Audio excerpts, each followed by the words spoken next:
Welcome to the 10th anniversary of the European Insurance and Occupational Pension Authority here in Frankfurt. Today, it's 10 years that the world emerged from the financial crisis and that EIOPA was created to safeguard financial stability, but also to protect consumers across Europe. It's time today to actually look back at the last 10 years, but also to dare to look at the future and the challenges arising from the current crisis. Of course, we would have liked you to be all here in a physical event in Frankfurt, but that's of course not possible in a world where we all home and work from home. So we try, though, to be as interactive as possible by using technology. Talking about it, I'd like to test it now with you. We have an interface which is called Slido. Please put Slido into your browser because that interface enables you as the audience to ask questions and also participate in polls which we have throughout the day on various questions. So if you put Slido into your browser and then the code EIOPA at 10, you should see an interface which gives you the option to choose between questions, Q&A, or polls. And I'd like you to go to polls, which then should give you the possibility to type in where you are. That would be our first question on Slido this morning, which then will show us where most of the participants of today's sessions are actually located. So we're trying that. One moment. Okay. So now, which city are you watching from? Perhaps everybody could put in their city. And then what should be visible for us then is a world cloud document where you see all the cities where you're watching from. And of course, the ones which are biggest has the most participants in. So it's quite interesting to see it changes as more and more people are answering. And it seems that London is the most populated place currently, but Frankfurt is quite big as well. So it gives you just the gist of how Slido is going to work throughout the day. By using that poll, we'd like to have you participating in the debate as most as it is possible, and also your questions. You can ask questions during all the panels, and we'll put them to the panelists throughout the debate. But now, first of all, we would like to start the day with some remarks by the mayor of Frankfurt, Peter Feldman, who is, of course, here in Frankfurt and standing by. Yeah, good morning, ladies and gentlemen. Dear Mr. Bernardino, dear Mr. Parente, dear Mrs. McGuinness, dear Mrs. Gignali. Ladies and gentlemen, in the name of the city of Frankfurt, I send you a warm welcome to the 10th year of EIOPA in Frankfurt. I'm very pleased that you joined us from all across Europe. This event underlines the central position of our city and, of course, EIOPA in Europe. It gives the opportunity to tell we enjoy permanently welcoming people from the whole European Union here in Frankfurt. EIOPA is calling Frankfurt as its home now for 10 years. From the early beginning, our city was there to help EIOPA. The support ranged from finding an office, helping the first team and their families, of course, to settle in Frankfurt.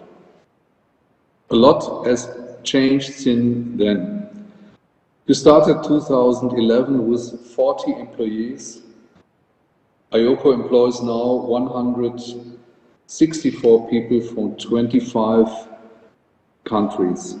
Its role in Europe grew, like Frankfurt's EIOPA, but the supervision, not only with the supervision for the biggest banks in the Eurozone, our city became an international hub for regulation and supervision, not to mention the national supervisors like Bundesbank and BaFin. During the time, Frankfurt also grew bigger. The number of inhabitants grew from 670,000 to 760,000. Of course, not only through the employees from EIOPA. With the need to provide affordable housing, good schools became bigger and bigger. But work is never done completely. Frankfurt remains an attractive place to live and work. More and more people choose to move to our city. Ladies and gentlemen, let me say also some personal words to Mr. Bernardino. Mr. Bernardino led EIOPA in a strategic and forward-looking way that impressed me very much. Dear Gabriel Bernardino, your expertise and visionary management have done a lot for EIOPA, of course for our city as well. Since you are leaving EIOPA at the end of February, let me tell you, we're all going to miss you. Personally, I wish you and your family the best for the future. We'll be glad to see you in the summer to celebrate your farewell properly in person. Dear Mr. Bernardino, thank you again. You all, ladies and gentlemen, the employees and the guests from today, I wish you an inspiring conference and thank you for your attention. Thank you very much, Peter Feldmann, the Mayor of Frankfurt. I would like to introduce you now to a very special person, which is Maria, and she's drawing the event to give a bit more color, perhaps, to all of us. This is Maria, and she'll actually produce cartoons from the panels and the various sessions throughout the day. You're seeing just an example of it already. And afterwards, we can check back with her and we see what she's done throughout the day. And I think tomorrow we'll have the final work from Maria on EIOPA's homepage as well. But now, first of all, we will go to Brussels. I guess that's where she is, where Mairead McGuinness, the European Commissioner for Financial Services, Financial Stability and the Capital Markets Union, will now talk to us. Mairead? Well, thank you very much, and a very good morning indeed from Brussels. And can I just compliment you on a very warm opening of this conference? And I think that really will be a good start to what is a really important event. So hello, London. Hello, Frankfurt. Thank you to the Mayor for the warm words. Might be interesting to ask the small villages that people are in, because as you know, today, location is not everything. You can work from wherever you are once that the internet works. And I think this conference is really showing how we can work effectively, even in very difficult times like these are with COVID-19. So today is a special moment for EIOPA, and therefore I'm really pleased to be opening this conference and to contributing to what is a really important backward and forward look at the role of EIOPA and our supervisory agencies. So well done to all of the colleagues who were there from the beginning. And to mark 10 years is a significant event and a significant day, and I very much welcome the opportunity to contribute. As I said, it's a moment to take stock, looking backwards and then looking to the future to see what lies ahead. As you said, EIOPA and the other European supervisory authorities were established 10 years ago, following the global financial crisis. And it's no harm to recall the devastating impact of that crisis on countries, communities, businesses, and families. The mandate given to our supervisory authorities was to strengthen financial stability and enhance consumer protection, to prevent a repeat of the devastating crisis of 10 years ago. Unfortunately, we're now in the middle of another crisis, caused not by the reckless behaviour of financial institutions, but by an invisible virus that knows no borders and respects no regulation. In this crisis, which has closed down many parts of our economy globally due to necessary public health measures, our supervisory system is hard at work. So supervisors like EIOPA have played a really important role in our response to the economic impact of the COVID-19 crisis, showing flexibility to allow businesses and banks to continue to serve their customers throughout this difficult period. Now we need to work together as regulators, supervisors and industry to prepare for the economic recovery. And that is why today I'll talk about how the insurance and pensions industry can underpin the recovery in Europe. And I look at its role rather, in strengthening our resilience to the wide-ranging threats that we face, whether it's climate change, natural disasters, cyber threats, or indeed pandemics. First, a word about EIOPA's role over the past 10 years and the role it continues to play in addressing the challenges of recovery, resilience, and consumer protection. Solvency II came into effect 5 years ago. Since then, the insurance industry had better aligned capital to risk, and insurers have significantly strengthened their governance models and risk management capacity. And so our upcoming review of the Solvency II framework will be a matter of evolution, not revolution. And EIOPA has contributed throughout the process, from preparation to implementation and now to the review. On pensions, EIOPA2 brought new governance requirements, improved risk management and member information. The contribution of EIOPA was key. I also want to give credit to EIOPA's vital role in fostering and facilitating close cooperation and convergence among national authorities in day-to-day supervision. This all would not be possible without the hard work and commitment of EIOPA's staff and the contributions from national authorities and stakeholder groups. EIOPA's success also stems from the leadership of Gabriel Bernardino. Thank you, Gabriel, for your strong leadership. EIOPA and supervision in general has benefited from your commitment to building an ambitious, independent supervisory framework within the European Union. So our thanks to you and your team. EIOPA is well equipped to take on the challenges in the years ahead. And indeed, we face many challenges. The post-pandemic recovery is our most immediate one. The European Union's recovery instrument, Next Generation EU, will make significant public funds available for the economic recovery. It is providing 750 billion euros with a particular focus on the green and digital transitions, on top of an enhanced long-term EU budget of 1.1 trillion euros. But we will also need investments from the private sector. And this was underlined in the new Capital Markets Union action. Insurers and pension funds are very well placed to provide equity and other long-term financing. First, insurance. During the earlier review of Level 2 measures in Solvency II, the Commission already reduced capital requirements for equity investments of a long-term nature. And that treatment is subject to a set of criteria, which we've also asked EIOPA to review. We're now assessing EIOPA's suggestions for change and whether they make the criteria work better in practice. On pensions, the main objective is, of course, to provide income for retirement, but pension funds also play a role in the economic recovery as investors. To play that role fully, we must make sure that pension systems are sustainable. The measures in the area of pensions put forward by the Commission in the CMU Action Plan focus on complementing efforts by Member States to foster adequacy of their pension systems. I'm delighted with progress made on the pan-European personal pensions, made possible by the preparation of technical draft legislation by EIOPA.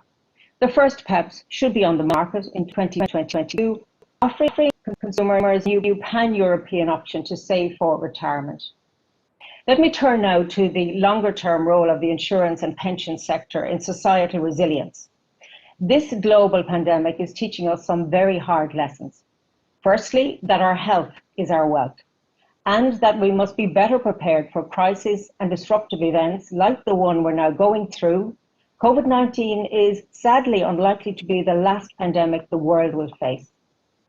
If you look across all economies, many enterprises, in particular SMEs and self-employed people, have been severely affected by lockdowns, which were essential to protect public health, but have been devastating for businesses and communities. The experience has highlighted the protection gap for business interruption risks during a pandemic. And the Commission is in the early stages of reflecting on possible solutions to address the lack of pandemic coverage in the EU and on how to increase resilience against future disruptive events. Disruption could and will also result from climate change. For example, more frequent heat waves and natural disasters. The World Economic Forum recently listed extreme weather events at the top of global risks by likelihood for the 5th year in a row, so we have been warned. We will assess how insurers integrate climate and environmental risks and how best to reflect that in our EU rules. We need to ask ourselves whether insurers are or will become exposed to such risks, and if Solvency II capital requirements need to be adjusted accordingly. We're also engaging in discussions on steps to maintain and improve the insurability of climate and environmental risks. We're at an early stage in this process. But what is clear is that losses from such events are often not insured. EIOPA's project on a pilot dashboard on natural catastrophe insurance is a good contribution to understand the current situation.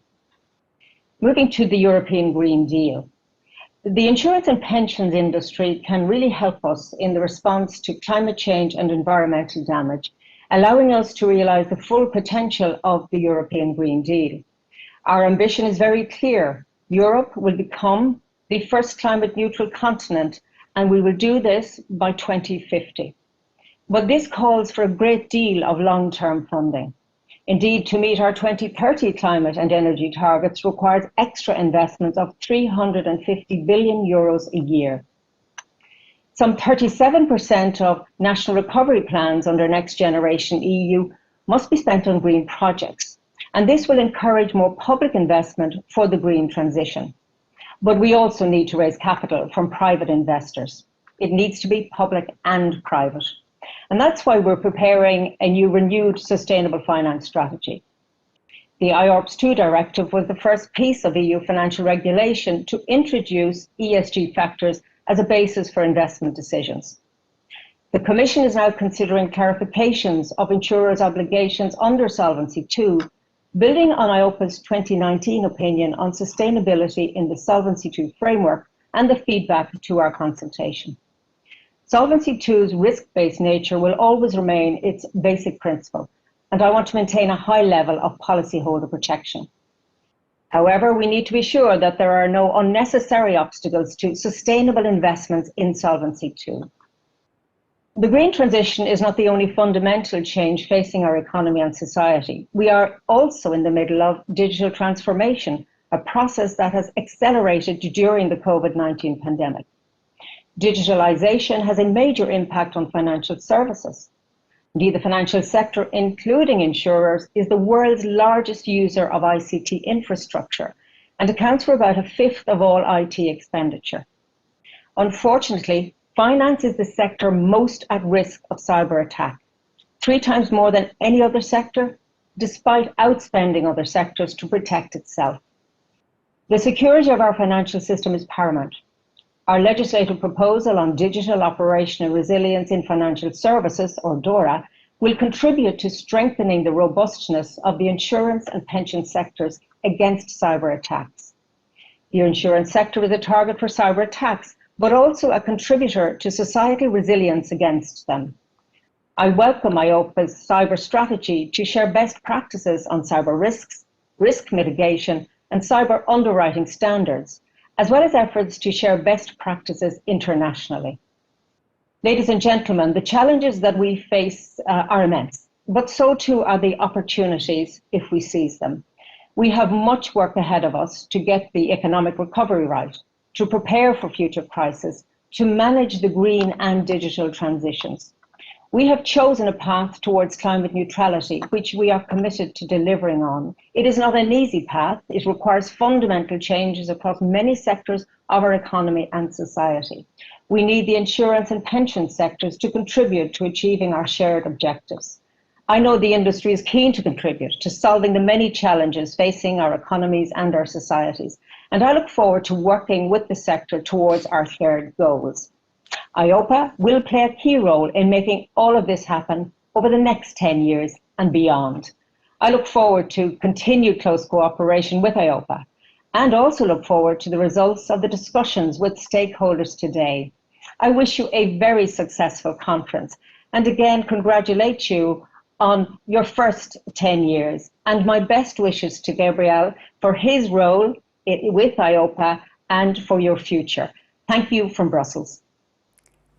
Thanks a lot, Commissioner McGuinness, for setting the scene beautifully for today's discussion. You've touched on all the aspects, and we try to catch all these aspects and try to elaborate on them throughout the day, especially when it comes to pension gaps and all these risks facing the industry and to our current situation. Thank you again. So we will move on to look at the past 10 years, and we could spend probably 10 hours talking about what EIOPA has achieved in those 10 years. And we thought it's a good idea to actually compile a little movie to give you an overview of the highlights of what has been achieved in the last decade.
So you see that a lot has happened during the last 10 years when it comes to regulation of the insurance industry. But we now want to hear from the man himself, who actually was the chair of EIOPA for all these years, for all that decade, and who has been working in that field for many, many years. I'm honored to now introduce Gabriel Bernardino, who is now giving us a view on the last decade, but also his take about the future and the challenges rising from that crisis. Thank you. The floor is yours. Well, good morning, dear Mayor of the City of Frankfurt, Mr. Peter Feldman, dear Chair of the European Parliament Committee on Economic and Monetary Affairs, Mrs. Irene Tinali, dear Commissioner for Financial Services, Financial Stability and Capital Markets, Mrs. Merit McGuinness, dear colleagues, ladies and gentlemen. First of all, let me thank and welcome, of course, our keynote speakers, our moderators, and our panelists. It's very important that you are with us today. Much appreciated. On behalf of EIOPA, I would like to welcome you all to this virtual conference celebrating our 10 years of existence. In my intervention today, we will look back in order to move forward. EIOPA was created in 2011 during a period of extraordinary turbulence. The global financial crisis has brought into question the credibility and responsibility of the financial sector and led to an increased lack of both confidence and trust among the public. The creation of the European supervisory authorities was a fundamental change. It provided a huge opportunity to ensure a convergent approach to regulation and supervision and contribute to the implementation of a true single market. On the insurance side, EIOPA focused a lot of its energy and resources in the development of Solvency II, a modern risk-based framework that became the worldwide reference in insurance regulation. Looking back in time, I believe that without EIOPA, Solvency II would have not been a reality. After so many years of preparation and discussions, in 2012, many doubted on the possibility to find a political agreement. EIOPA was instrumental for this, as it provided concrete advice and on a sound and prudent regime for the valuation of long-term guarantees, issued a set of guidelines on the preparation for Solvency II implementation to be applied during an interim phase. Today, I believe it is widely recognized that the Solvency II regime has contributed enormously to the stability of the insurance market and the safeguard of policyholders. Due to Solvency II, capital is better aligned to risks. Risk management is an integral part of insurance governance frameworks, and transparency towards supervisors and the public allows for better risk-based supervision and market discipline. I am particularly proud that over the years, EIOPA fulfilled its mandate on Solvency II as designed by the co-legislators. Even in particular sensitive situations, like the adjustment of the ultimate forward rate, where we used our independent supervisory judgment to ensure that the regime continued to protect policyholders. The continued stability of the insurance sector in the current COVID-19 crisis is largely a result of Solvency II. The recent advice from EIOPA to the European Commission on the 2020 Solvency II review is aimed at keeping the regime fit for purpose, reflecting the current economic situation, improving proportionality, and completing the regulatory toolbox. The opinion reflects the need to supplement the current microprudential framework with a macroprudential perspective, including the introduction of a minimum harmonized recovery and resolution framework and the European network of national insurance guarantee schemes. Furthermore, EIOPA's advice will contribute to the post-COVID recovery by encouraging long-term investments in a sound and prudent way. These adjustments will ensure that Solvency II will continue to be a credible regime, capable of protecting policyholders and contributing to market stability in the next decade. Within these 10 years, we witnessed the emergence of a prolonged low and then negative interest rate environment. EIOPA identified this new risk reality early on and used union-wide stress tests to assess the vulnerabilities to severe but plausible scenarios and foster the early adoption of appropriate supervisory measures. Over the years, EIOPA has put a strong emphasis on supervisory convergence. In a single market, supervision is as strong as its weakest link. We used all the tools at our disposal and created innovative approaches to foster a common supervisory culture in the EU. The implementation of Solvency II was the catalyst for a silent structural reform in supervision that it starts to deliver good practical results in a number of areas, such as the supervision of cross-border business. Following the implementation of the Insurance Distribution Directive, EIOPA focused a lot of attention on building a proper framework for preventive risk-based conduct supervision. Progress is being made to ensure that conduct supervision goes beyond compliance and focuses more on the assessment of fairness, value for money, and effective product governance by market participants. On the occupational pension side, the heterogeneity of the pensions landscape in the different member states created political difficulties in building a more harmonized European approach. EIOPA's advice was indeed more ambitious, both in the context of development of the IORP II directive, but also in the opinion to EU institutions on a common framework for risk assessment and transparency for IORPs. Nevertheless, clear progress was made on the governance requirements and on transparency towards members and beneficiaries. A significant milestone was achieved on the personal pension side with the development of the Pan-European Personal Pension Product, the PEP, a simple, transparent, and cost-effective retirement savings product. I believe that the PEP is what savers and our economies need in this low interest rate environment. In recent years, EIOPA has been implementing an ambitious strategic plan tackling sustainability, climate change, and digitalization. As long-term investors, insurers and pension funds have a particular interest in investing in order to mitigate the impact of climate change and facilitate the transition to a more sustainable, green, and resilient economy. The COVID-19 pandemic accelerated our societal's digital transformation. We need to ensure that the use of new technologies brings the promised benefits in terms of cost efficiency and delivers better products and services to consumers, while mitigating the risks related to the ethical use of data and exclusion. The pandemic also highlighted the protection gaps in our society. The frequency of sudden, far-reaching, and potential systemic shocks is increasing, be it pandemics, natural catastrophes, or cyber attacks. And we need to come up with solutions for these as a society. Insurance is not a silver bullet, but it can and it should be part of the solution, not part of the problem. Ladies and gentlemen, overall, I am quite proud of EIOPA's impact on consumer protection and financial stability during the past 10 years. However, our ever-changing society demands new focus, new vision, and a constant capacity for adaptation. Let me use this opportunity to give you my humble contribution on 3 structural reforms that I believe are needed for the next decade. First reform, the urgency to deliver adequate and sustainable pensions to EU citizens. Insurance and pensions can play a critical role in delivering adequate, safe, and sustainable pensions to EU citizens. In my view, not enough progress has been made in this area. If we want to have a positive impact on pensions adequacy in Europe, we need to walk the extra mile and create conditions, both at national and European levels, to incentivize the creation of more funded complementary private schemes. While maximum impact could be achieved with the implementation of auto-enrollment mechanisms, the forthcoming review of the EIOPA directive will also be a great opportunity to implement a fresh and more ambitious agenda.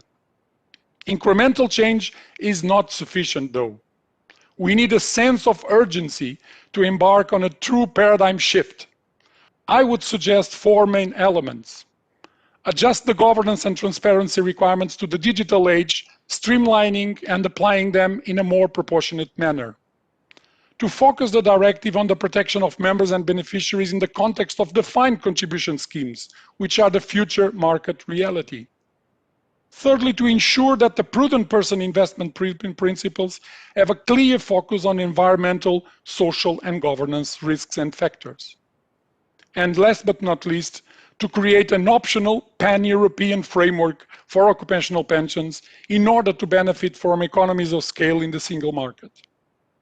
My second reform, a new approach to consumer disclosures. Disclosure requirements are an important part of consumer protection frameworks in the financial sector. They aim to promote informed and effective decision-making by providing consumers with information that is easy to read, understandable, and comparable. While progress has been made over the last 10 years, my assessment is that the current disclosures fail to meet their intended aims. They remain too complex, burdensome, and are usually not read by consumers. Too much information kills information. Once more, incremental and partial change is not the answer. Profound reassessment is needed to replace all existing information requirements stemming from a range of legislative contexts like Solvency II, IDD, PRIPS, with a unique set of information that consumers will actually use. These reflections should ensure a clear separation between market and supervisory information and information to consumers. It also should ensure that the requirements are fit for the digital age, use layering approaches, use labeling in order to engage a financially literate audience. Most importantly, the new requirements should be based on findings from behavioral research. This new approach should result in radically simpler consumer disclosures and should be accompanied by enhanced conduct supervision and enforcement by supervisors against poor or misleading practices, including the use of product intervention powers where necessary. Finally, my third reform, the need for centralized insurance supervision. Consistency of supervision is an essential element in a single market, essential for the level playing field between the market participants and for the equal protection of consumers. Good supervisory outcomes depend heavily on the capacity of supervisors to put in place common, proactive, and intrusive risk assessments and deliver timely enforcement. The ability of national supervisors to ensure high quality and effective supervision is largely influenced by their governance framework, their independence vis-à-vis the political, national institutions and the industry, and their capacity to recruit and maintain a sufficient number of highly qualified staff. In my view, we continue to have fundamental differences and challenges in these areas throughout Europe. While a lot of progress has been achieved over the years due to the common efforts of EIOPA and national supervisors, my personal assessment is that it is impossible to overcome the remaining challenges without a deeper structural reform. In reforming the current system, the centralization of some elements of insurance supervision in the EU is imperative, namely regarding the supervision of the internationally active insurance and reinsurance groups that are present in many member states and worldwide. The supervision of the companies exercising cross-border business under the freedom to provide services, and the supervision of pan-European products like the PEP. A single supervisory mechanism for insurance is needed, and its absence is mostly felt in crises like the one that we are currently living. Ladies and gentlemen, this will be my last public intervention as EIOPA chair. As you can imagine, it is not possible for me at this occasion to list all the institutions and individuals that highly contributed to EIOPA's success during the last 10 years. Nevertheless, with apologies to the many that I will not refer to, let me mention just a few. Let me thank all the national competent authorities, the EIOPA board members and their staff for the continuous support and for truly believing in the vision that together, united in diversity, like the European Union motto, we can better deliver our supervisory mandate of consumer protection and financial stability. To the European Parliament and the European Council for the strong support they provided EIOPA since day one, ensuring our strong accountability and contributing to strengthen our mandate over the years. To the European Commission for the excellent cooperation and support to our role and to our independence. To our Board of Appeal that was instrumental in the credibility of our governance. To the City of Frankfurt and the State of Hessen for their warm welcome and support to be seated in the new financial center of the European Union. A special thanks to the colleagues in financial supervision, our sister authorities, EBA and ESMA, for the partnership and constant engagement along this common journey. To the European Systemic Risk Board for helping us stressing the importance of insurance and pensions to financial stability in a usually banking-centric discussion. To the European Central Bank for the excellent cooperation and joint initiatives along the years. To the colleagues in the International Association of Insurance Supervisors for welcoming EIOPA to the international discussions and allowing us to contribute in the building up of sound and robust international standards. A particular thank to our stakeholder groups, the Insurance and Reinsurance Stakeholder Group and the Occupational Pension Stakeholder Group for the inspiring discussions and the balanced advice. To the representatives of consumers, namely BEUC, Better Finance and Finance Watch, for all the support in helping us place consumers at the heart of our work. To the Actuarial Association of Europe for the continuous engagement and independent expert opinions provided. To the industry stakeholders, Insurance Europe, PAFE, Amice, BPAR and Pensions Europe for the constructive criticism and transparent dialogue. Your comments and suggestions certainly allowed us to improve our work. Last but definitely not least, a warm thank you to the ones that are the heart and the soul of EIOPA success, our staff. It has been a privilege and an honor to work with such a group of professional, committed, ambitious, and European-minded colleagues. Thank you for the opportunity to lead such an important project and build a credible and respected supervisory authority to serve the European citizens. Thank you for your attention. Thank you, Gabriel, for setting the scene so nicely for the next panel, because it's all about the future. Thank you again. So our first panel of today's session is, as I was saying, about the future, about the recovery. The European Commission has set out quite an ambitious agenda for a recovery plan, more or less building on 3 pillars. The Green Initiative or Pact, a digital agenda, but also another one on strengthening the Capital Markets Union, which together should enable us to get a sustainable recovery in place for Europe and emerge from that crisis perhaps even stronger than before. It's time for a poll now on Slido. So please go back to your browser, type in slido.com. You might already be registered, so you don't need to put EIOPA at 10 again in it. And then you should see a next poll question coming up. The question is, what will have the biggest positive impact on our economic recovery? Is it accelerating the digital agenda, mainstreaming sustainable finance, or strengthening the Capital Markets Union?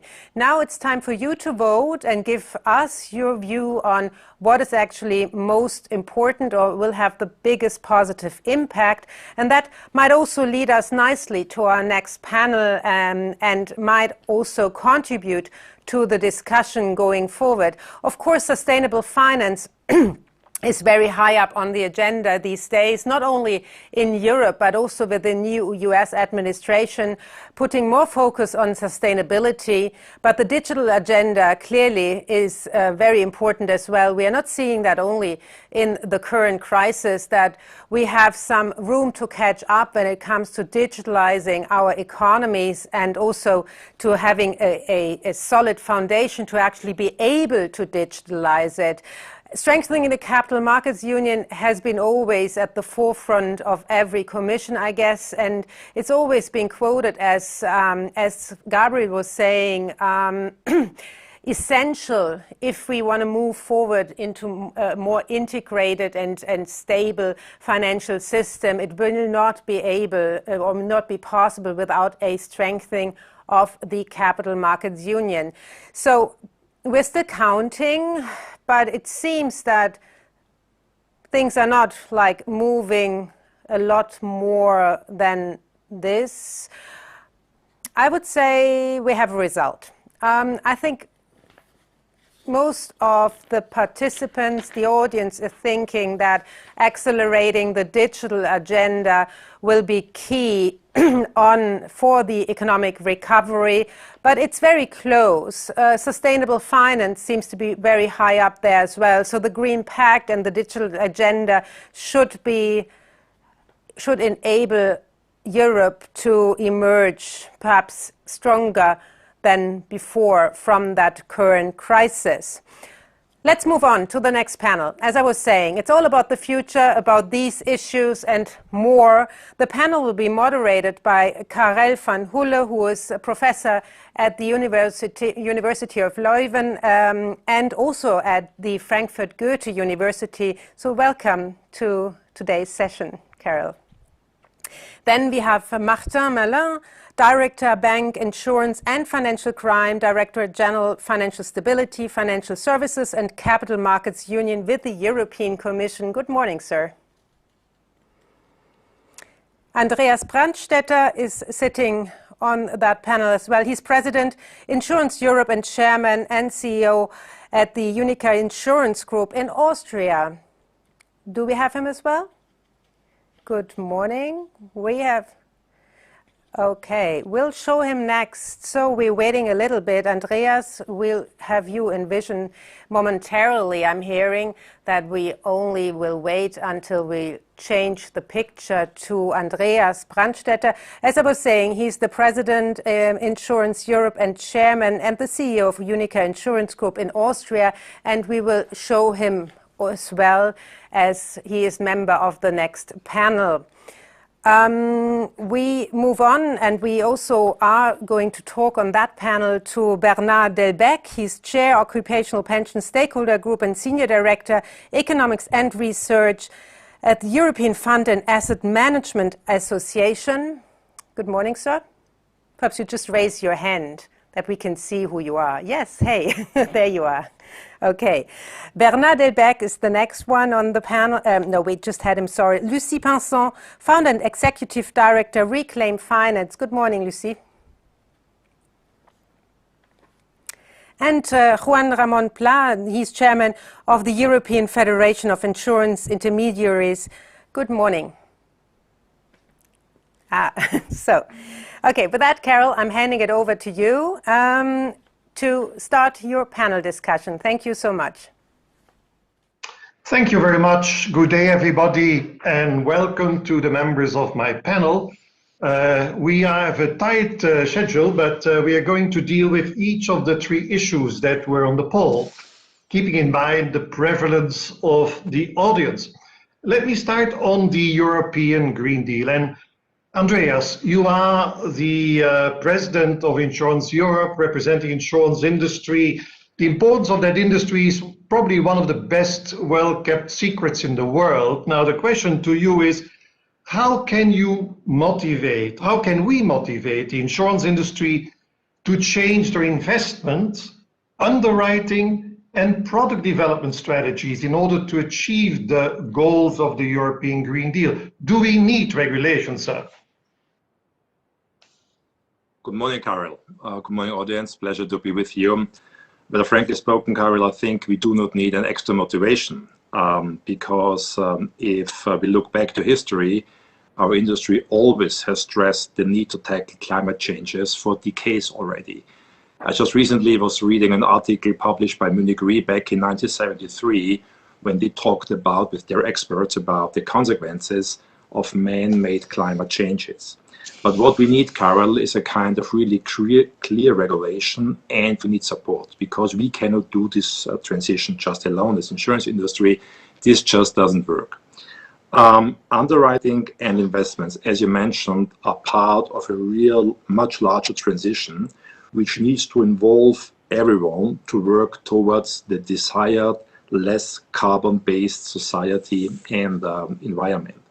And we therefore, as industry, commend to the Commission, Martin, for rolling out this European Green Deal, which we all really want, which we all are fighting for, to ensure that all parts of our economy are really working towards those objectives. This transition has to be super fast and super speedy because, after all, as you know, us insurers, we only can invest and underwrite sustainable activities when they really exist, when they are present, when they are part of our real life. On the underwriting side, a few comments. Companies can decide not to underwrite risks related to the extraction of certain types of fossil fuel. The companies following this approach tend to have in common a decision not to insure new projects involving certain types of fuel. By taking such an approach, these companies, and mine is among those, incentivize the transition while continuing to protect, on the other hand, against the risks of currently existing activities. Importantly, a much more radical decision to stop underwriting certain activities would lead to undesirable disruptions such as blackouts. And this is why the speedy transition, which I mentioned just before, towards these less carbon-based sources of energy is so crucial for us. On the investment side, a few comments. Many insurers have already, as I mentioned before, naming the example of Munich Re, for years been building sustainable investment portfolios, and many more are just doing it now or started recently. But the key issue remains, as tackled before, the limited availability of suitable assets to invest. This is our issue. This is no mystery. We only have to look back to the recent histories and just to the recent few issues that were oversubscribed several times, 4 times, 8 times oversubscribed, even 13 times oversubscribed. I think you know what I'm talking about. At the end with my remarks, Karel, let me just address a few comments on the issue of regulation, because Gabriel was referring to it before. Some existing regulation needs to be reviewed to support our role in financing the transition. This is the case for Solvency II, and we'll come back to it later, I think, when we're going to talk about the CMU. Some new regulatory proposals, and I would like to mention taxonomy, the Sustainable Finance Disclosure Regulation, or revisions to the Non-Financial Reporting Directive, will come into effect in the upcoming months and years. And those regulatory pieces, and this is crucial, they need to be finalized, and we need to get the details, all the details really right from the very first moment onwards, so that we have legislation that work in practice, and on the other hand, is achieving its objectives. To sum it up, Karel, we cannot do this transition alone. A lot has been done, and we know there is much more stuff to do, but we just cannot do it alone.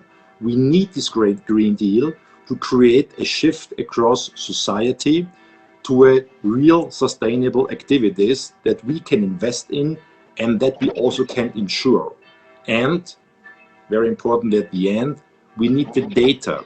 We need data to allow us to identify the sustainable activities and to report out of them publicly on our progress.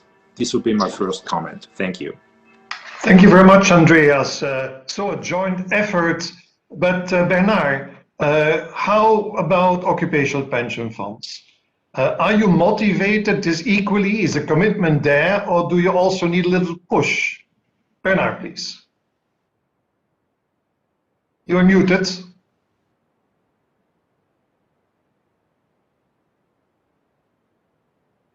Yes. Bernard.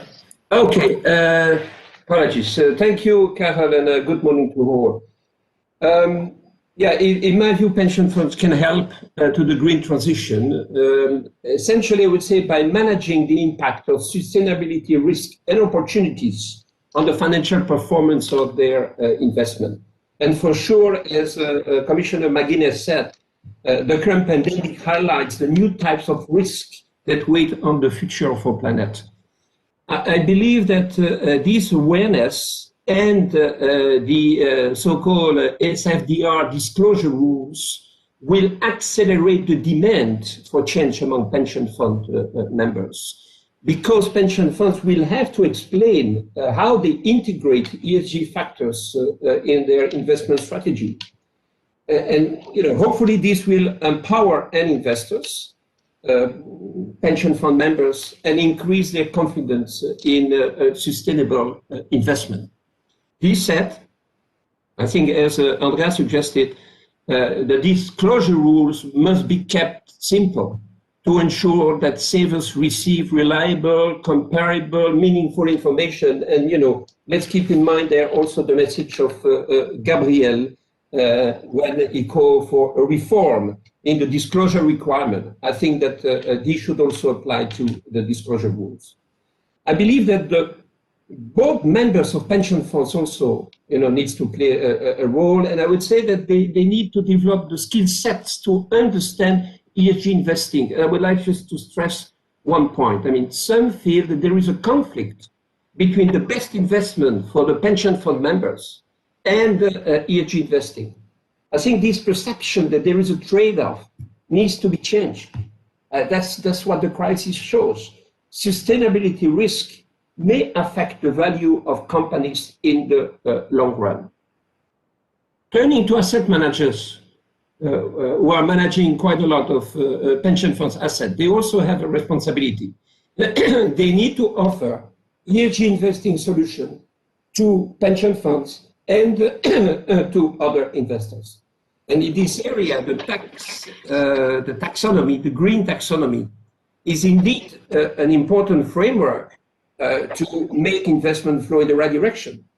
However, the text is not yet finalized. We are still waiting for the level 2 text to clarify the technical criteria. So there is an urgency there to finalize this.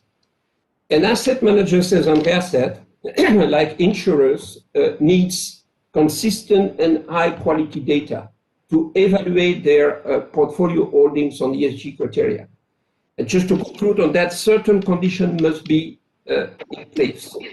First, the non-financial reporting directive review should clarify and expand the scope of reporting companies, in particular to cover not just public but also private markets. Sustainability reporting standards should be harmonized at the European and global level, and the single European access point and the supervision framework for ESG data providers are needed to improve the availability, accessibility, and transparency of ESG data, research, and ratings. So we are at the beginning of a long but very important journey, Karen. Well, that's quite a lot of conditions that you're still attaching to that. Let's turn then to Martin Merlin. You are in the driving seat of regulation. Do we need to wait for that regulation before we start the Green Deal? Martin, please. You're muted.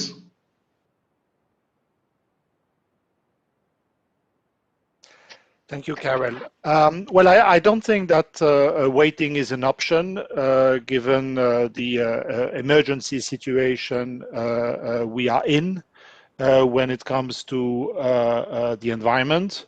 I also do not think that we should necessarily wait for regulations. Every consumer, every investor, every company need to take their future in their hands and see what they can do in order to fight climate change and protect biodiversity.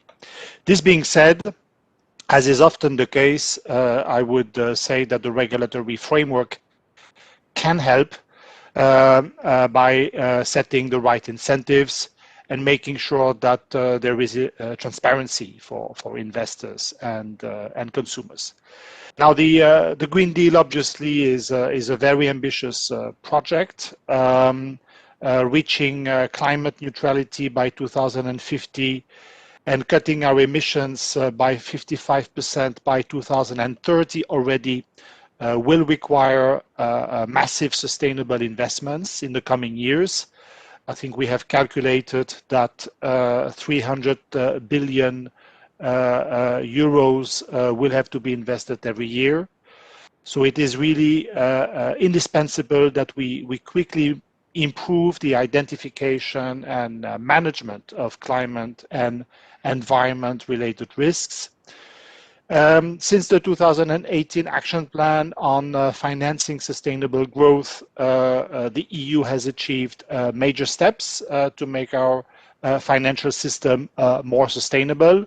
And I think we are recognized as being world leaders in this area. For insurance companies and pension funds in particular, new disclosure requirements will soon enter into application. And we are also clarifying the duties of insurers and pension funds when they act as institutional investors. These institutional investors have been calling for a taxonomy. And as you know, we are working hard to finalize this classification of sustainable activities. And this obviously has the potential of being a major game changer. Now, and this was mentioned already, we are looking at the broader picture of the information investors need in the context of the review of the non-financial reporting directive and the access to this information within the European single European access point for company disclosures. So these are clearly major priorities for the coming years. This being said, a lot still needs to be done to pivot the financial system towards more sustainability. That is why the Commission is preparing a renewed sustainable finance strategy for 2021. I cannot say yet what will feature in this new strategy. We are still analyzing the responses received to the consultation, but we really want to give another push to this agenda in the coming year. When it comes to insurance and pensions, I know there are sometimes concerns that we put too much responsibility on that industry and that too little perhaps is done by the public side. While the private sector has a major role to play to finance the transition and integrate ESG risks, we also think that the public sector is making a considerable effort to pay its fair share, especially in the recovery context in which we are. As you know, the Council has set a 30% target for climate mainstreaming across the Next Generation EU and the multi-financial framework. This will also lead to, we believe, an increase in the supply of sustainable investment opportunities. Back to you, Carol. Thank you very much, Martin. That's a lot on the plate of the Commission in Brussels there. Lucy, you have led a crusade in the finance industry to move the tanker in the right direction. Are you optimistic that financial institutions will move in that direction? Lucy, please. Thanks, Karen. And unfortunately, the EU Green New Deal aims at securing a net zero emissions target by 2050 in order to keep global warming by 1.5. And if the question is, are we on track to achieve this? Certainly not. This long-term objective, as well as a 50% greenhouse gas emissions reduction target by 2030, require immediate action to achieve absolute reduction in greenhouse gas emissions. And globally, we should reduce our emissions by 7.6% every year. And to get there are not multiple ways. We need to phase out or tremendously scale down the most polluting sectors, and this includes the fossil fuel industry. And according to the production gap report coordinated by UNEP, we need to reduce the production of fossil fuel by 6% every year by 2030. It's an 11% decrease for the coal sector, 4% decrease for the oil sector, and 3% decrease for the gas sector. But the reality is that all EU major insurers are still insuring the expansions of fossil fuel. Europe is home to the biggest property and casualty insurers, so what they do matter. And EU insurers, we happily saw that the EU major insurers actually lead the way to exit the coal sector. And however, the quality of the policies adopted by insurers, including EU insurers, remain an issue. When AXA has adopted a robust policy to exit the coal sector, the Lloyd's insurance market has adopted a very minimal policy that still allows new coal power plants to be insured in its market. And beyond coal, almost everything remains to be done, despite what I just said about the production gap report outcome. Zurich, Lloyd's, Allianz, AXA, and Munich Re are among the world's 15 biggest oil and gas insurers, and none of them have committed to stop insuring oil and gas projects.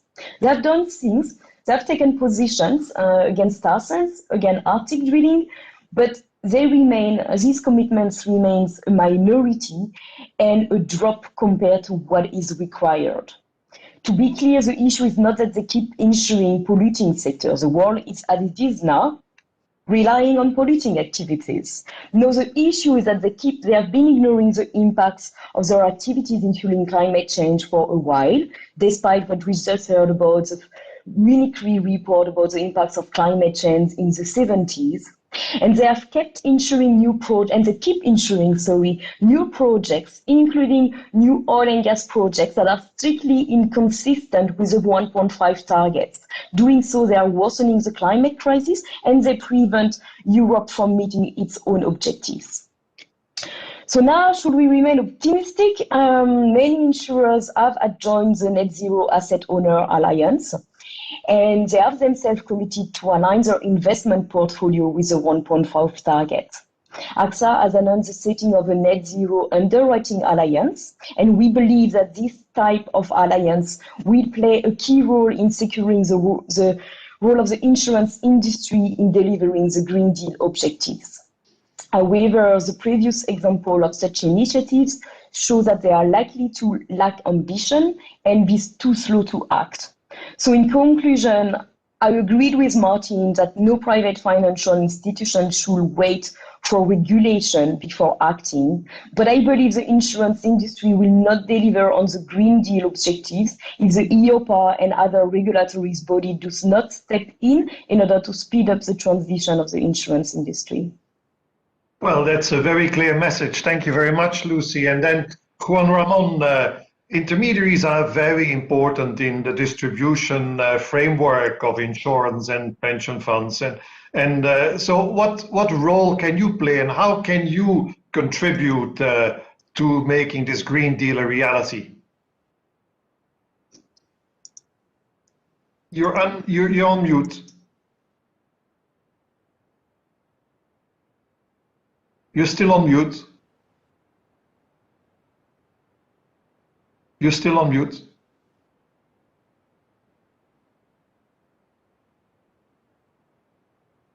This is probably the sentence we've heard most in the last months. You're on mute.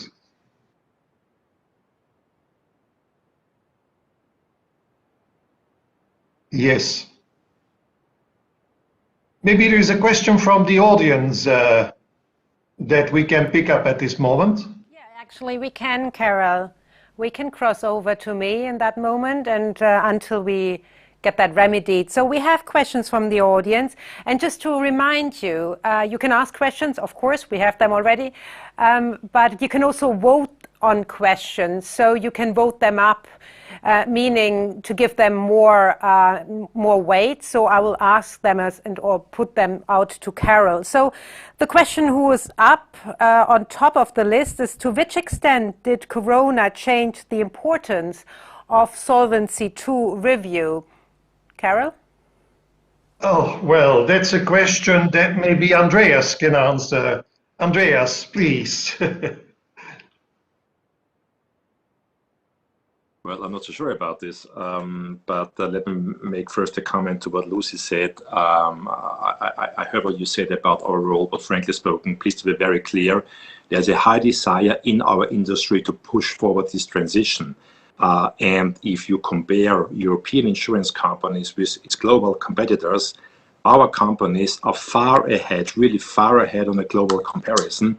But please understand, on the other hand, and I know what I'm talking about, because we are acting, for instance, in Poland, and we cannot stop and leave people without energy there. This is just not possible. So this is why I mentioned before, let's say the comment saying we have to do it together, right? We need support. We just alone cannot do it. About solvency and COVID. So, yeah, we will take it later, Carol, when it's about the CMU. But frankly spoken, I think it underlines the positive aspects which we have on solvency. So I keep on repeating, insurance industry and what Gabriel said is true, more or less are happy in a large extent with a major part of solvency, but some things just are completely not right. And this means it's much too conservative. It doesn't allow us to invest on the long-term side. So we need some corrections and we need it now. Did COVID put an additional pressure for us, like in the whole industry? It made much more clear what was good before. And it also gave an additional focus what we have to repair, what we have to fix, what we have to talk about, right? So I think, but we'll talk about it later when it's about the CMU. Good. Thank you very much, Andreas. Time is moving on. Juan. Hopefully you can hear me now. Yes, perfect. Good. You have the floor. sorry for the trouble. This is the kind of thing that it happens when you do things in life. But anyhow, thanks very much for the invitation. We certainly would like to. I certainly would like to congratulate EIOPA and all the people involved, and with the 10th anniversary, and thanking EIOPA for the kind invitation. We as intermediaries, we can certainly play a role because we are close to the consumers, and therefore we believe that we can make a difference and we can really push the Green Deal. Obviously, we need to do it in conjunction with the industry, but also with the supervisors and regulators that can make a difference in this world. For us as intermediaries, and particularly for the smaller ones, implementing the ESG related requirements and applying them will require important effort. And it will be even difficult at times. We really have to understand what we need to convey to our clients. I'm convinced that being able to help clients, in particular business clients, in managing ESG risk is of increasing importance to show added value to the sector. So we have to work in two fronts. One, to let's say private consumers, and two, to business clients, and trying to assist them with this effort. And engagement in the Green Deal is also, I think, a good signal to our young people, either as clients or as potential employees. It's more and more important that people are aware that we are trying to make a difference. Regarding the green retail investment or financial products, I think that it is good that European regulation sets rules, because it helps us as intermediaries to have a widely recognized reference and to offer in supervised context trustworthy green investment or insurance solutions. This being said, from an intermediary's perspective, I have concerns about timing and architecture of some of the regulatory aspects. For example, in the framework of the planned changes in the IDD and MiFID II, relation to take into consideration ESG factors in a suitability test or demands and needs test, I think that the application date needs to be set at a time when all of the rules and information documents are clear and ready, including all level 2 rules. I agree with Martin Merlin when he said that this is an urgent matter. Yes, indeed, it is an urgent matter, but I think we have to be careful, because otherwise we run the risk of confusing the consumers. And if we don't do it right from the outset, this might create a problem and even a backlash. This is a very important effort, and I think it needs to be very perfectly planned, and that we all have comfort in what we're doing and how we do it. And we as intermediaries, we need to know what are the rules in order to reach our clients and promote ESG. So thanks very much. Over to you, Carol. Thank you very much, Juan Ramon.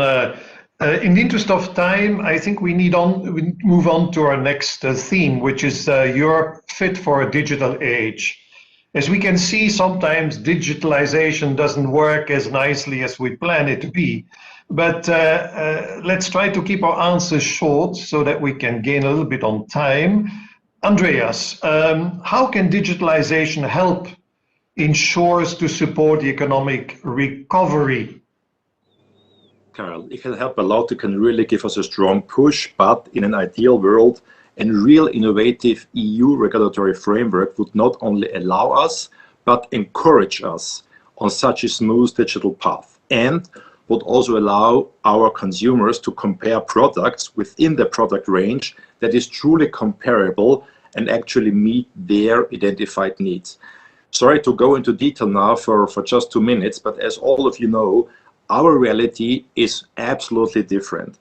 Let me take the example of PRIPS just shortly. Today, when a consumer of us, a European consumer, is trying to identify the best investment option, our industry is forced to dump about, I would say, 10 centimeters of documents on a consumer's desk. This is currently our reality. And consumers are supposed then to identify the best product through a maze of really complex product descriptions. Of course, this is really a kind of, I would say, mission impossible. On top of this, our industry is obliged to provide consumers with a standardized key information document, which you know, the PRIPS kit. This kit was initially intended to help consumers make their choice about investment products. but reality is just different. It's not like this in daily life. The PRIPS kit does not facilitate product comparison. It compares even more and even worse apples with pears. In insurance alone, as you know, the range of our products goes from really, let's say, long-term guarantee products to annuities, and from multi-option investment products to, let's say, funeral insurance, right? A really broad range. As the PRIP kits imposes exactly the same disclosures with the various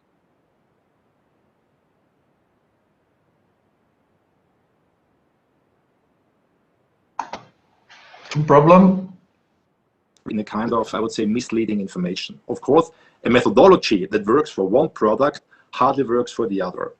And since you have asked how digitalization can support economic recovery, let me dwell for just a few seconds on lessons to draw from the pandemic risk, as was mentioned before. We need to provide clearer information, this is clear, on the so-called cover. This means the degree of protection which an insurance product provides. In that respect, this is now key. A real key concern of the insurance industry in Europe is that EU regulators and supervisors seem to think that the key important factor that consumers should look on is just the price and the cost. And this is not true. For example, the PRIP kit includes, as we know, an impressive number of figures about all types of costs and charges in various sections. This is absolutely fine, but it hardly leaves any space for insurers to explain the insurance protection. Therefore, and this is my end, we really strongly urge EU policymakers and EIOPA to draw lessons from the COVID-19 crisis and from now on, jointly with us, to focus on this insurance protection element, as this is real relevant. It's a key important topic for our consumer as costs, and this would also prevent, we call it, a kind of race to the bottom, where the cheapest but not always the most suitable product wins. Thank you, Harald. Thank you, Andreas. The issue about cover is something we can talk about for a long time, I'm sure. But Bernard, what is digitalization? What does it mean for the pension fund industry? Will it help to increase the return of pension members?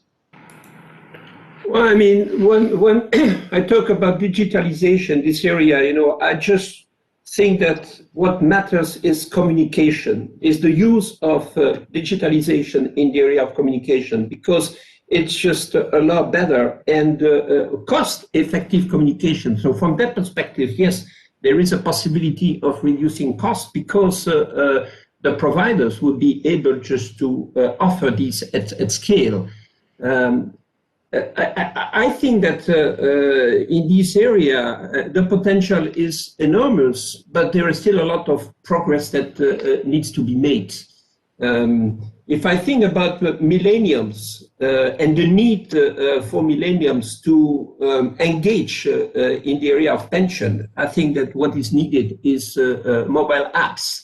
These apps needs to provide some information in an interactive and innovative, friendly fashion, so that they can manage their expectation around pension savings and encourage young adults to save more.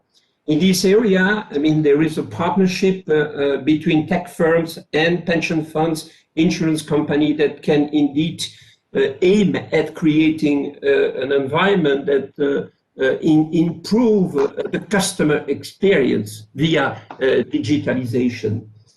I would also like to congratulate again Gabriel and his staff for having argued that the PEP could be distributed online because this type of distribution will be cheaper. So, that will allow for better returns. Gabriel has also pushed for the PEP kit and benefit statement to be presented using digital means. This approach is quite innovative in the area of regulation. I think it was the first time that it was just suggested that that's the way forward. And this is indeed critical for the PEP in particular to be of interest to millennials. Now, in the area of advice, we are in a situation where digital tools could allow to deliver advice cheaply and at scale. But we believe that further development are still needed in the area of robo-advisors for them to be able to deliver the same quality of service that face-to-face advice delivers. I mean, existing full service advice still has a role to play for consumer today, especially in the area of voluntary savings, in the area of the PEP. And by the way, I mean, this is the reason why we strongly believe that the cost of initial advice should be excluded from the PEP fee cap. And I call on member states and MEPs just to consider this question. It is the case that, down the road, it will be possible to deliver personalized advice using apps. But this is not possible today, in particular, if you look at the requirement set in the PEP regulation. My final word, Carol, would be on individual pension tracking system. This is also an area where digitalization can help people to have a simple, attractive, comprehensive view on their income at retirement. And as Gabriel said, I mean, what is needed is it's a greater awareness of the need to save for pensions. So I believe that EIOPA works in this area, individual pension tracking system, thanks to digital tools, will indeed encourage many people to save more for retirement. Thank you, Karel. Okay, that's a hopeful message, Bernard. Martin, I broadened the debate a little bit by, when we talk about a digital age, the sky seems to be the limit. And the question is, can we in Europe really catch up with the US and China, or is this just a dream when the train has really left the station? Well, I don't know if we can catch up with China and the United States, but we should certainly work hard to do so, because this is really a strategic topic for Europe's future. I think we should not be too hard with ourselves. I think Europe performs well on a number of fronts, in particular when it comes to innovation in some specific areas, like segments of artificial intelligence or blockchain. Europe can be quite innovative, but where we are less good, obviously, is when we try to move from niche innovation to industrial solutions that can be distributed widely. We are less good at scaling up innovative solutions and innovative companies. So that's what we have to work on. And as you know, Karel, we do have problems in Europe, but we also have plans. We always have plans to address these problems. And here we in particular have, when it comes to finance, the digital finance strategy, which we adopted back in September, and which sets out the main initiatives that we will take to support data-driven innovation in finance in the coming years, and to support a true digital revolution in the financial sector. The strategy builds on other important horizontal initiatives in the Commission to support the digital transition. This includes the new data strategy adopted in 2020, the Digital Services Act, which aims to propose rules on larger platforms, and the upcoming horizontal rules on artificial intelligence. Many of you are probably familiar with this action plan on digital finance.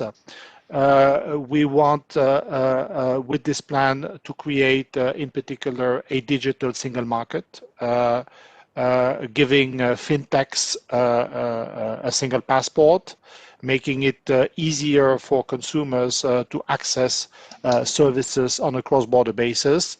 and that will make it possible for digital businesses to scale up their activities in the single market, which, as I said, is a major problem right now. And we also want to make sure that we regularly review the regulatory framework applicable to the financial sector to make sure that it remains innovation friendly. At least we don't want to stand in the way of innovation when this is not necessary for other overriding reasons. Now, in this, of course, data and access to data will be particularly important. Data should enable innovative data-driven financial services, increasing consumer choice, reducing costs, and hopefully stimulating competition. Many benefits are already visible in the financial sector, partly thanks to the Payment Services Directive, which makes the right to data portability operational for consumers in relation to payment services.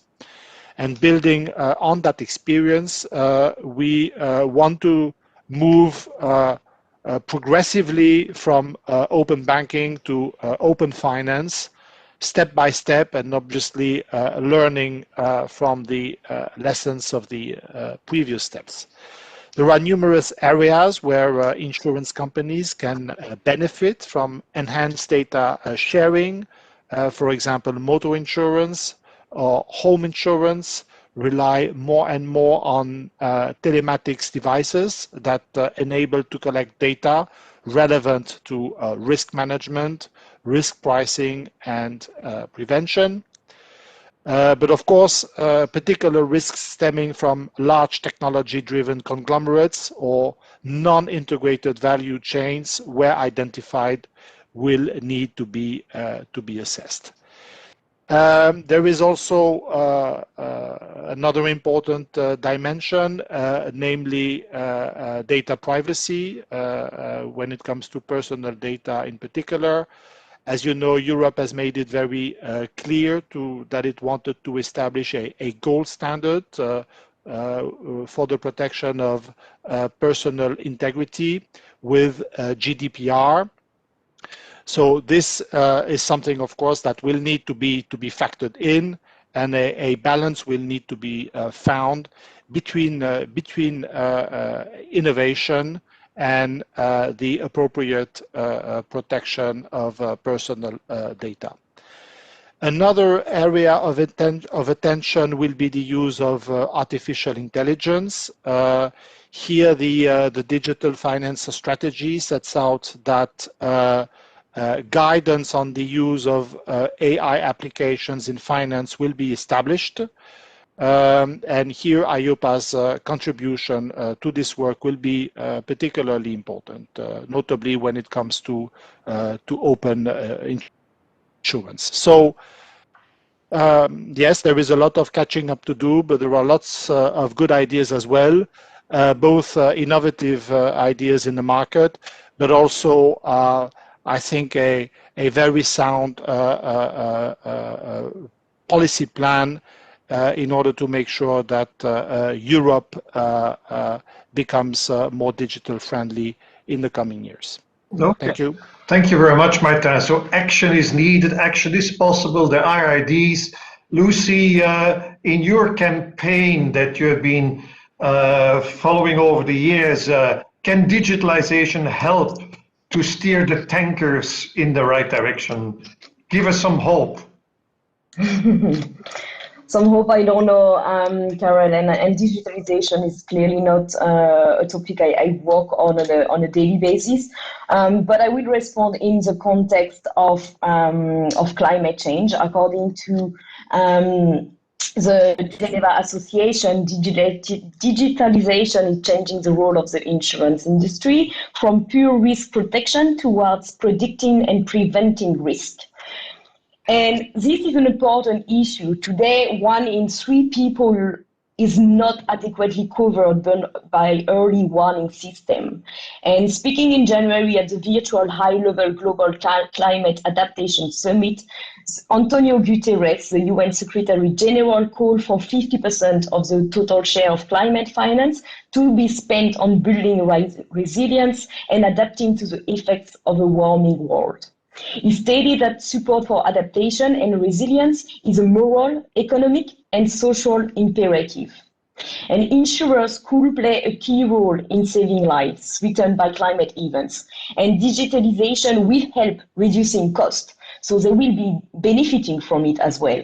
Just a 24 hours warning of a coming storm or heat wave can cut the ensuing damage by 30%. From a customer perspective, to be supported in a context of growing climate uncertainties and when one is impacted by a climate event is of course important. However, climate change challenges the models and the prediction, but it's not something happening from unknown reasons. And the deeper causes are known, and instead of having a responsive approach to climate change and the risk, insurers should adopt a proactive approach and stop underwriting climate change at the first place. Their consumer might thank them more for doing this and stopping insuring climate change at the same time making the world uninsurable. Excellent, very good ideas.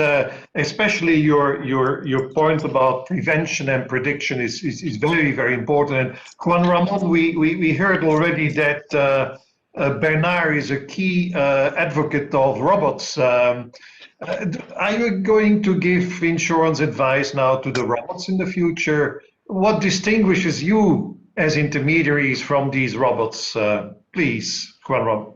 Well, thank you very much for that very interesting question. I certainly respect Bernard's views that digitalization might help to improve access and make more efficient and effective the distribution. However, I don't really think that robo is comparable, but not only because of technical reasons. Certainly, robo will improve over time, and certainly it'll be more efficient and it'll become a more practical tool. But do you really see a person being 100% comfortable just by being with robo advice? I see a hybrid model. I see a model where traditional distribution methods combined with digitalization, with all the available tools that there might be over there. But I don't quite see just that, unless we're talking of very simple products. But remember that also when we talk about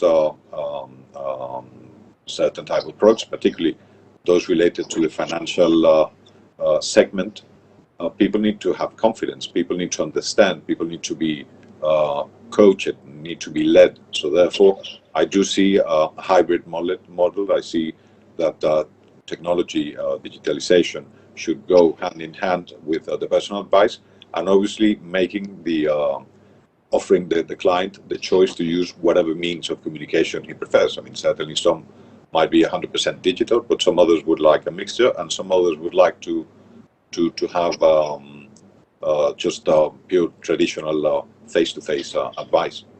I think in addition to that, you know, that there are some regulatory points or issues that need to be addressed. At this stage, since both IDD and MiFID II are activity-based, in theory, all the activities of digital distribution included are within the scope. But the more important things are with digitalization, and how will that impact all of us? I mean, data. Who is the owner of the data, and who has the right to use it? The very big data, artificial intelligence and machine learning, and its transparency and supervision. How do we work with that? Also, one thing that continues worrying us regarding general digitalization is mutualization still a key aspect for insurance? What does that mean for insurers? I mean, intermediaries and certain categories of risk or certain categories of insured. What is the role of social media and its impact on risk evaluation? How will be dealt with the power of e-commerce platforms outside the sector who cross-sell, tie or bundle insurance products with non-insurance products? Well, there are plenty of aspects that I think need to be addressed in order to move forward sensibly towards a more digital future, which I think is very good, obviously. And the past pandemic has proved that thanks to that, we've managed to more or less work. Certainly, intermediaries have managed to keep in contact with, we have managed to keep in contact with our clients. We have managed to be in contact with insurance company, and we've managed to continue servicing our clients thanks to technology. Okay, thank you very much. I think the message has to be in insurance that we need more advice, not less advice. And the way it is done, if we can make it more efficient, so the better. So in the interest of time, I want to move on to the last theme of our panel discussion, and we may have some time for questions then at the end. So let's try to keep our intervention short and move on to the Capital Markets Union. Andreas, the insurance industry has been a keen investor in government bonds, and Solvency II makes that a very attractive proposition too. How can we now turn the tanker into the Capital Markets Union by spreading the investment strategy into other areas? Andreas, please. Thank you, Karel. You're right that we do significantly invest in government bonds, and as you know, a significant amount of this makes sense from a pure asset liability matching point of view. But on the other hand, altogether we have around 10 trillion of assets of investments, and out of which EIOPA reports that approximately 30% are directly invested in government bonds, whereas the rest, this means 7 trillions, in other assets. Those are assets, those 7 trillions, which directly support the real economy, such as equity, corporate bonds, infrastructure, property, whatever. And with the right improvements, which I tried already to mention before in Solvency II, we could invest even much more into this real economy. Since its launch 5 years ago, the CMU project recognized that regulation is a key element, the key element, which can either hinder or support investments in Europe. Specifically for our sector, for the insurance industry, this CMU explicitly identified solvency as a regulatory framework which needs to be looked at to remove the barriers to invest.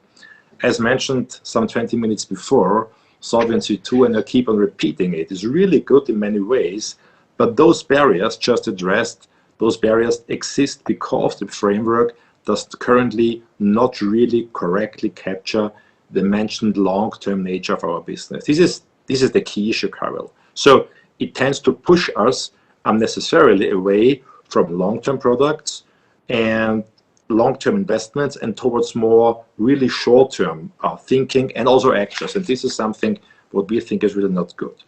Unfortunately, EIOPA now has proposed some changes for the upcoming review, which will not help but harm our own ability to invest and to support the CMU objective and most of all the post-COVID-19 recovery.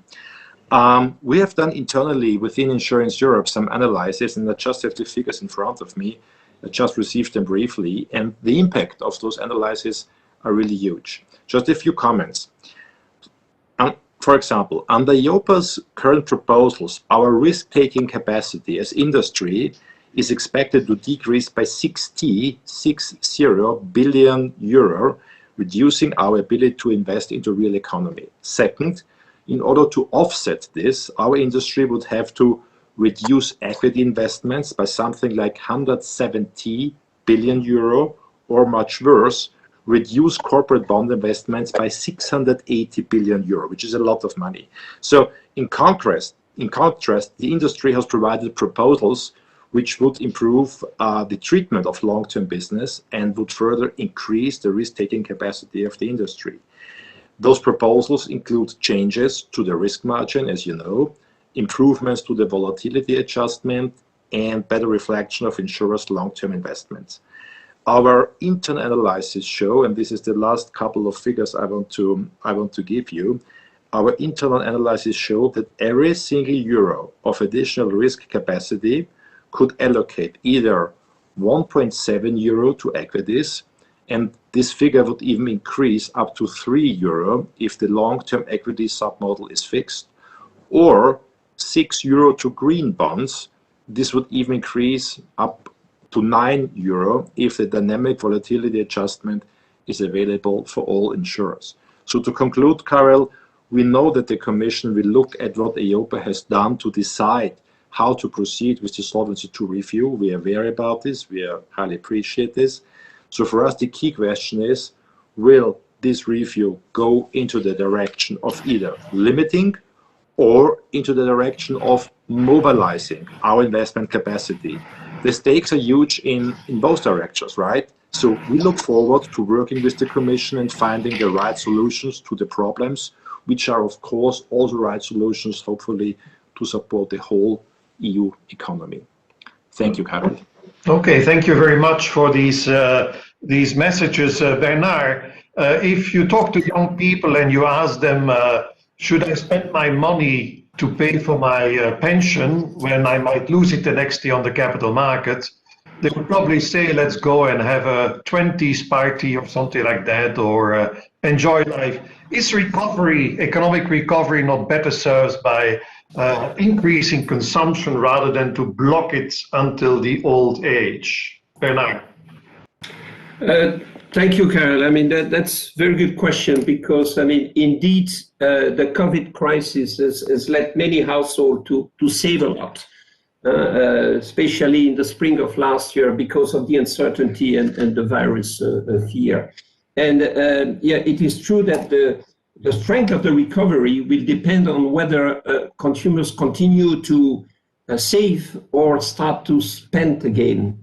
But, you know, I don't think we should conclude that people should spend money because capital markets are supposedly erratic or, you know, would not generate returns. You know, the problem is not that people are saving too much. There is just the issue now of precautionary saving in the course of this pandemic.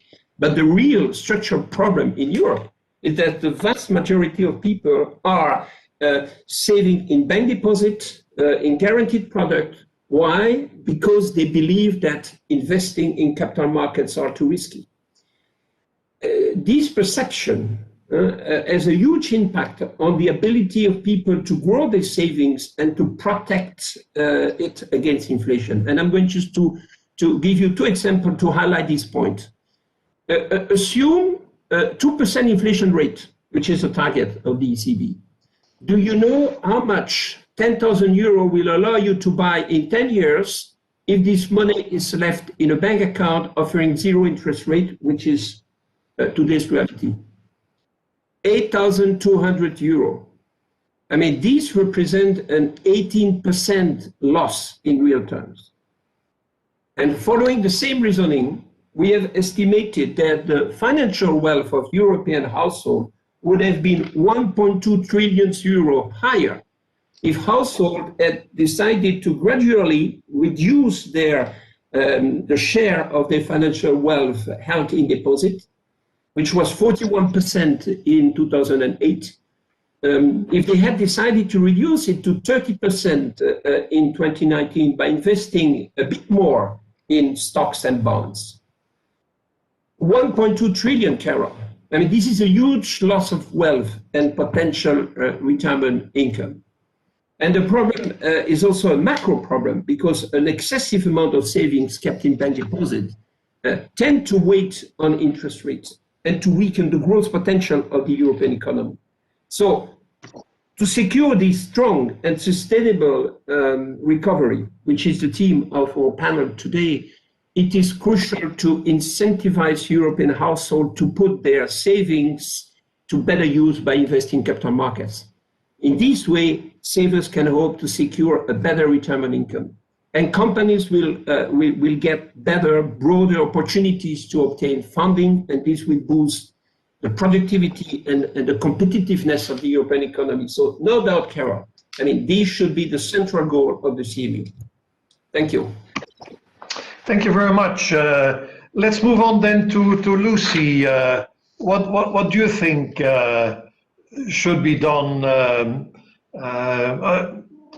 from a sustainability point of view? Is it right to give the strong emphasis on capital markets?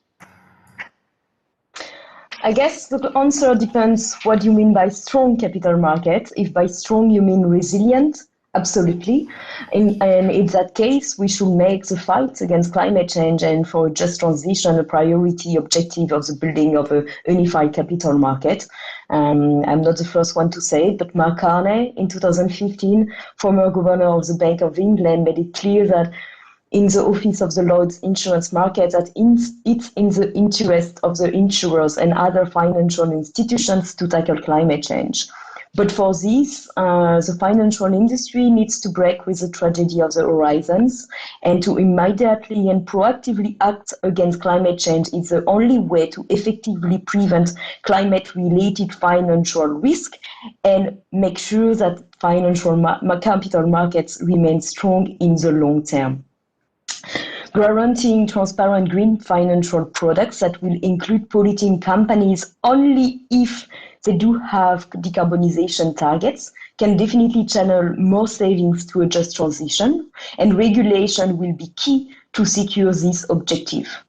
And we can be guaranteed that if the financial institutions fail to act, we can be sure that consumer will use the opportunities of a unified insurance and capital market to move the savings to a greener carrier and to pensions and insurers that really take care of their future. Okay, thank you very much. Martin, you have presented lots of action plans as Commission, but what action do you think is the most important one in the Capital Market Action Plan to have a Capital Markets Union? Well, Carol, I don't think we can isolate one action. CMU is a long-term project, and I think every component is very important in order to make sure that we reach our goals, and in particular to make sure that we develop sources of funding for our companies, and obviously this will be extremely important for economic recovery. We also need deep capital markets because they are going to help in issuing bonds under the next generation EU fund. We need capital markets that are deeper and more liquid to be better able to absorb shocks when they hit our economies. We need to reduce our reliance on banks thanks to more developed capital markets. And of course, we need to develop equity. We need to inject more equity into the European economy because that makes the businesses more resilient and it reduces our debt overhang. So these are very ambitious objectives, and you cannot identify one measure that will be a sort of silver bullet in order to achieve all these objectives. So we need to gradually implement the plan as a whole. Now, coming to insurance and pension funds, clearly they can be instrumental in financing the long-term sustainable growth of the economy and supporting what I just mentioned, namely the re-equitization in the corporate sector. Insurance companies and pension funds are among the largest institutional investors, and the share of their investments in the real economy, in infrastructures, remains relatively limited. So the participation of insurance companies in long-term investments, in particular equity, can be supported by ensuring that the prudential framework, Solvency II, appropriately reflects the long-term nature of the insurance business. And as you know, as part of CMU, we will be working on that. With the upcoming review of Solvency II, we will continue to remove any regulatory obstacle that may refrain insurance companies from investing long-term without, of course, harming financial stability and the protection of policyholders. very recently, in 2019, we introduced changes to the Solvency II delegated regulation to ensure that long-term investments in equity benefit from a more favorable prudential treatment, subject to a number of criteria. The feedback we have received tends to, say that those criteria may be either complex or difficult to meet. We asked EIOPA to review these criteria, and now it's time for the Commission to assess whether EIOPA's advice reaches the aim of making the criteria work better in practice. So work is underway on that, and as you know, in the context of the Solvency II review, we will also revisit the risk margin calculation and the evaluation of insurers' liabilities on the basis of EIOPA's advice, with the aim of avoiding undue pro-cyclical behaviors and better reflecting the long-term nature of insurance businesses. Thank you. Yes. Thank you very much, Martin. That's a lot on the agenda to answer Andrea's call for change. So let's then move to Juan Ramon. The framework to the IDD, are they sufficient to support Capital Markets Union, or do more or less or different rules? Juan Ramon, please. Thank you, Carol. Well, first of all, I'd like to agree with all the previous speakers, in the sense that I think it's very, very important for the economy to enforce the capital markets unions, and in that sense, to meet the full objectives, more savers need to be convinced to convert the savings into investments. This is not easy. There is not the same culture in Europe as there is in the US, for instance, and therefore, to convince a large mass of savers they need to be informed, but at the start to be convinced to look for information about the risks and opportunities of investments. They must understand that this is an opportunity, but also with every opportunity there is a risk attached to it. This certainly requires a proactive action, and intermediaries are in a good position. We are in a good position to do so. And thanks to areas like the suitability test and demands and needs test in IDD and MiFID, together with all other strict regulatory requirements, this activity of convincing people to talk about risk and opportunities in investments has become an activity that is highly supervised form of advice or mentoring, because I like to mix those two words. I mean, we need to advise, but we also need to mentor. We need to be close to the client so he understands and he has the confidence in what he's going to invest into. Specifically regarding the question, Carol, IMD and IDD and MiFID II and the related supervision ensure that consumers can have trust in the advisors or intermediaries when talking about risk and opportunities. As advisors and intermediaries, in order to be able to work efficiently, we need to be able to have trust in the information we receive from the providers. And perhaps at this point, the information documents could be improved. I mean, certain documents have not achieved the objective, the good objective for which they were set initially. As intermediaries, we also need to be able to have trust in the supervision of the providers and the products. In this regard, we certainly, and I have certainly a lot of trust in this respect for EIOPA or ESMA and all the national supervisory authorities. I think that all these elements are covered in the current regulatory framework, and now this needs some time to become a new market philosophy. Still the early days. These pieces of legislation have been recently adopted in the different member countries, and we need to see how they evolve. We need to see whether they are suitable for as they were intended, and not to rush into new regulation. Changing too many rules so quickly after having introduced the IDD and MiFID II would give the wrong signal. It would create even more uncertainty, both at the level of intermediaries, but much worry at the level of the investors. Also, I think that we need to show as Europe that we trust our own rules. Application of existing rules is now more important than inventing new ones or developing new ones.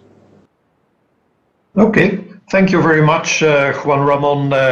Let's then maybe return to Annette and see whether there are questions from the audience. Annette, please. Yes, there are questions from the audience, and I will give you the highest rated now, so which is ESG is a very broad term. Would it help the industry to have one firmer definition of what ESG actually means? I think that's a very good question, and I can see different people in the panel that could respond to those questions. Maybe can I ask Bernard, what do you think? Is that sufficiently clear, ESG? No, I don't think so. I mean, as I mentioned, the green taxonomy is a huge milestone in the right direction. But you know, as I said, the level 2 texts are still to be published and adopted.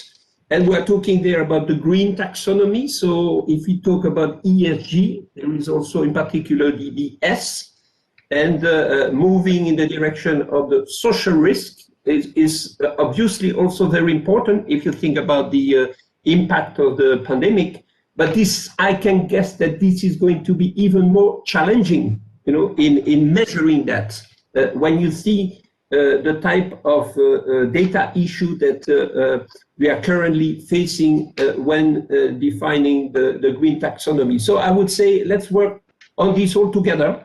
And also let's try to get you know, standards at the European level, moving to standard at the global level, which is of course another issue because you have pension funds, asset managers, insurers that not only wants to hold in their portfolio European securities, they also just need to diversify their portfolio globally. And the question then is how to manage, you know, the data issue and the existence of different standards across the globe. So more effort, I think, needs to be made to address the good question that was asked, Carol.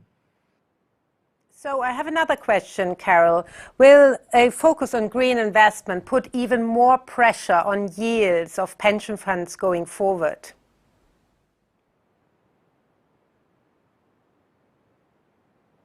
That's a good question.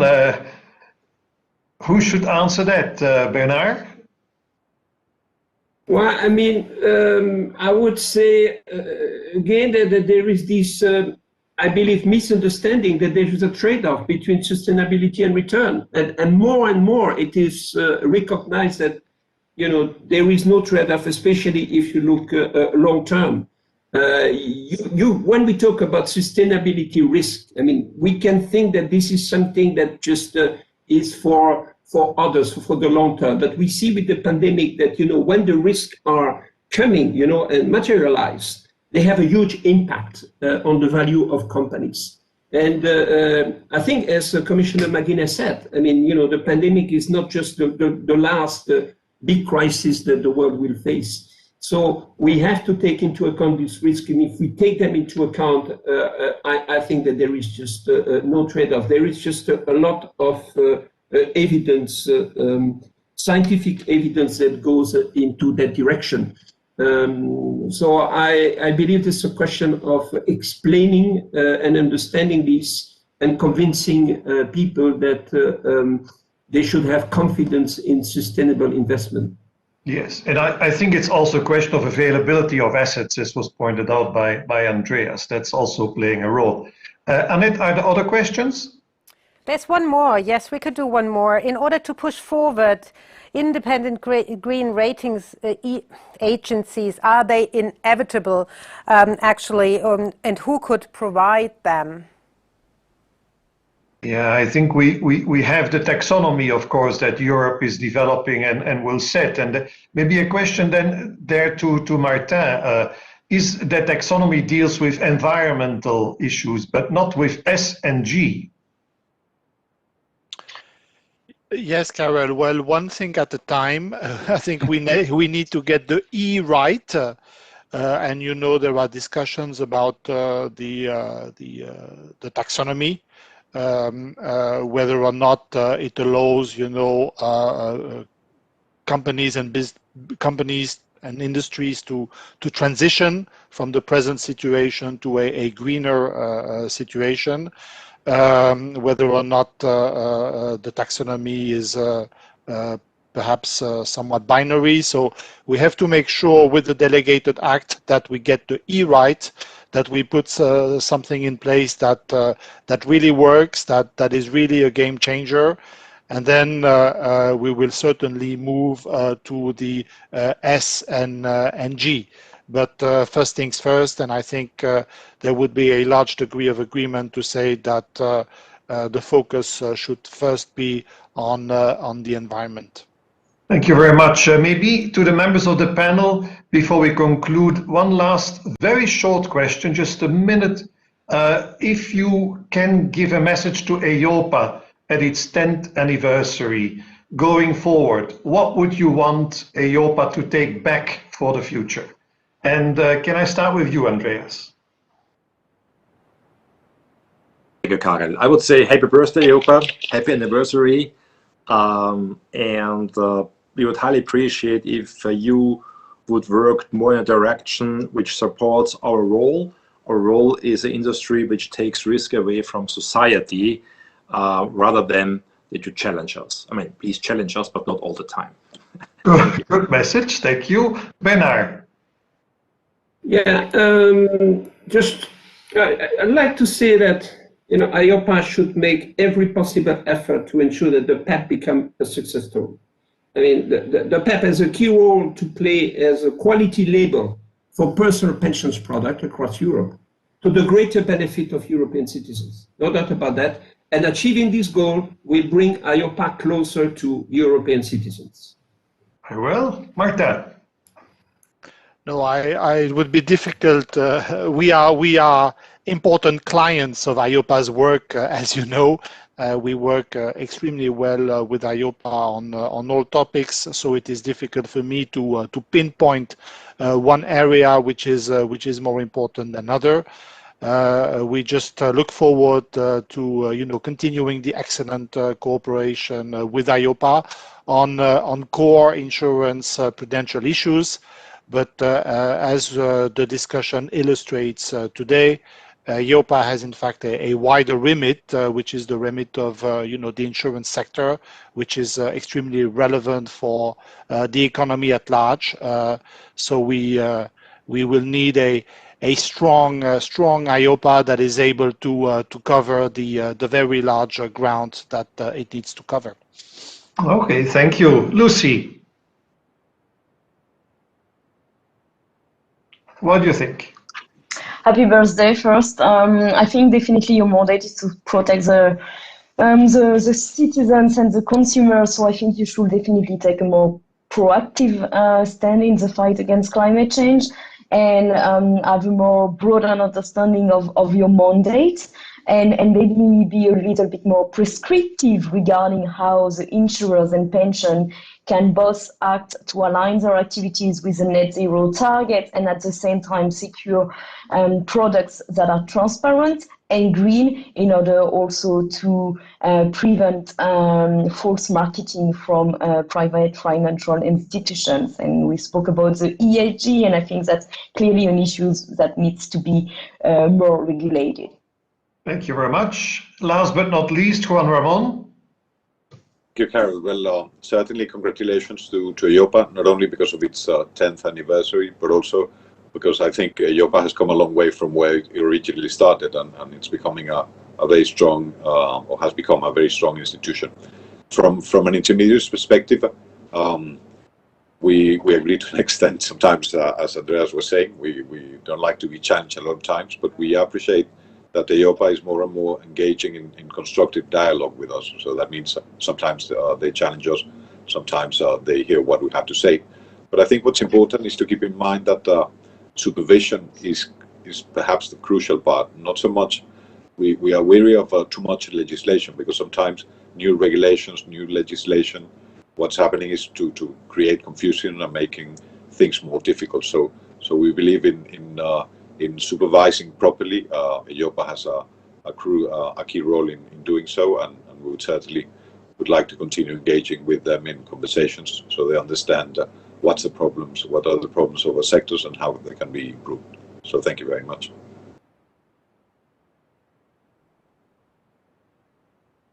So I think I'm just taking it up now from Carol. Thank you very much, everybody on that panel. It was an interesting discussion and touching on so many different aspects. Before we're heading into break, we want to check in now with Maria and have a look at what she has actually done in terms of drawing the event. I'm hearing it takes a little bit of time until we're going to cross over to Maria. I guess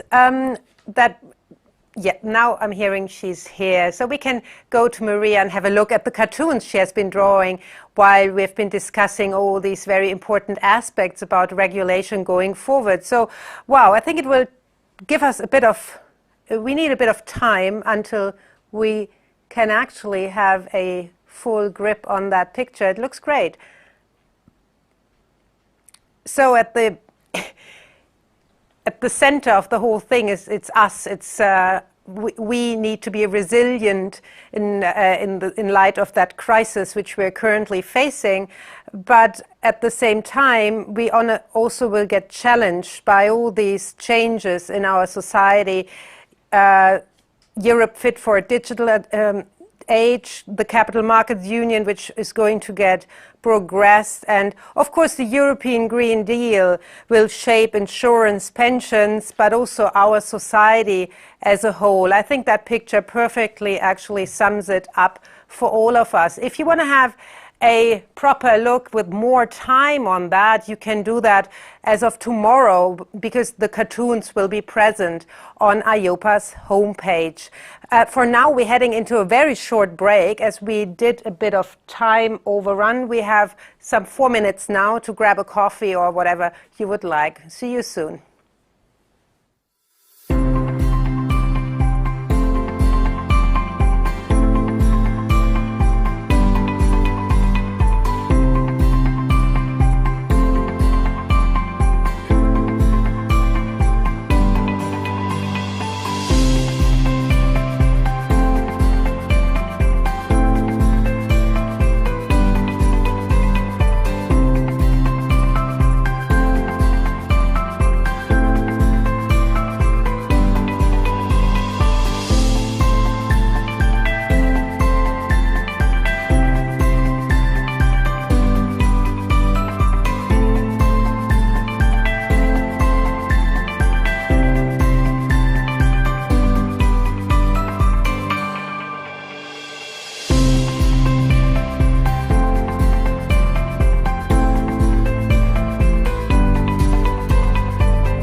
welcome back. I hope you at least had a little break and could enjoy a coffee. So we are moving on, and our next speaker is Irene Tinali, Chair of the Economic and Monetary Affairs Committee of the European Parliament, and she'll give us her view, of course, about where we stand when it comes to the crisis and perhaps also the recovery. Irene, the floor is yours.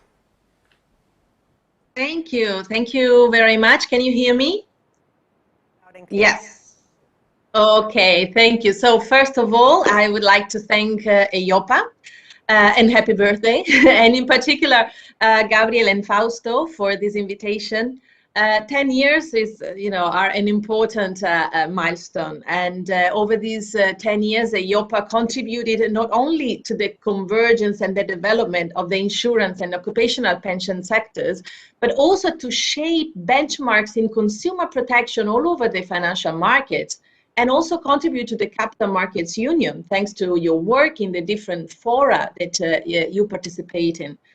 I really think that EIOPA at international level represents one of the strongest authorities in this field, and the European model represents a benchmark for many jurisdictions of the world. So I think this is a sector where we can say that we are setting up the international debate. As I was saying earlier, consumer protection has been at the core of EIOPA's work over these years. Insurance and pensions are, present in the daily life of most Europeans, from the motor insurance to the savings for a future complementary pension. All these products are very important for many households and businesses' decisions. And this is why EIOPA's actions and measures to foster consumer protection are very important, tailoring rules that are dedicated to these consumers. And in these years, of course, EIOPA worked closely with us, with the European Parliament, on many files, with a very fruitful and continuous exchange. And here again, I would like to thank Gabriel and Fausto. We came across a number of very important files. I'll quote just some of the acronyms that we are familiar to, with like the PEP, the PRIPS, IGD, disclosure regulation, and of course, Solvency II. In the past year, however, as you were mentioned earlier, we have been facing a new challenge, the COVID crisis, health crisis, which dramatically changed our lives. Bringing uncertainty and generating a severe economic crisis that affected consumers, businesses, families, and the overall market. And of course, in a context where you have, on one hand, macro and micro risks that are, rising, and then on the other hand, you have low levels of 10-year swap rates. That means that the insurance sector is quite challenged, with specific problems related to the offer of some more traditional guaranteed products, but more in general with an impact on investments and the liability side. And I think this is something we should, monitor and reflect on. But let's go back to the role of EIOPA. Through the crisis, EIOPA intervened in a timely manner to mitigate the impact on consumers and to ensure the overall stability of the sector. And it was an important action from the European authority to secure the trust in the market. Trust is crucial within the limits of its mandate, of course. However, let me say one thing. I think this crisis proved once again that stronger European authorities with enhanced powers in the enforcement of the rules are necessary to have a coherent action over internal market. And moreover, actions have been undertaken to ensure that there was business continuity since the very beginning of the crisis. These actions came along with an important reflection included in the Resilience Solution for Pandemics paper by EIOPA, a very interesting analysis that is a subject of further assessment by the Commission, and then I'm also looking forward to further deepen. I think that's a very interesting reflection to move forward. After almost 12 months of pandemics, we are still living in a scenario that expected to further evolve, but some phenomena can be already clear. First of all, risk of an increase in lapses and surrenders, reduction of profitability and shocks on assets prices. The full picture is not fully disclosed yet, and we should be careful for the tail effects of this crisis, particularly with respect to some economic sectors, which may reveal all their weaknesses once the public support is gone, with a heavy impact on unemployment as well. In this framework, taking also into account the first impact of this crisis, EIOPA undertook an enormous work, the opinion for the review of solvency, an amount of work which has been further finalized under the current circumstances. Except few cases, European insurance companies arrived well capitalized and prepared to this crisis, and they have been able to go through it on a strong basis so far. And this is also the result of the risk-based solvency framework that was developed over the last decade. However, as recognized by many, some work is still needed to change, to reform those elements that didn't work properly in solvency. It's quite evident over the last months that the whole European sector experienced some volatility of indicators, particularly the solvency capital requirement ratio. And such a volatility brings consequences for companies and their investment decisions, for market operators, but also for competent authorities that should decide how and when to act in case needed. The regime of the long-term guarantee measures should be able to appropriately mitigate their artificial volatility on insurance solvency position, as the ones experienced in the first wave of the pandemic, overcoming problems that are related to the pro-cyclicality. So fixing flaws in Solvency II and avoiding artificial volatility are, of course, crucial, I think, to unlock long-term investments and to boost economic growth and recovery in the European Union.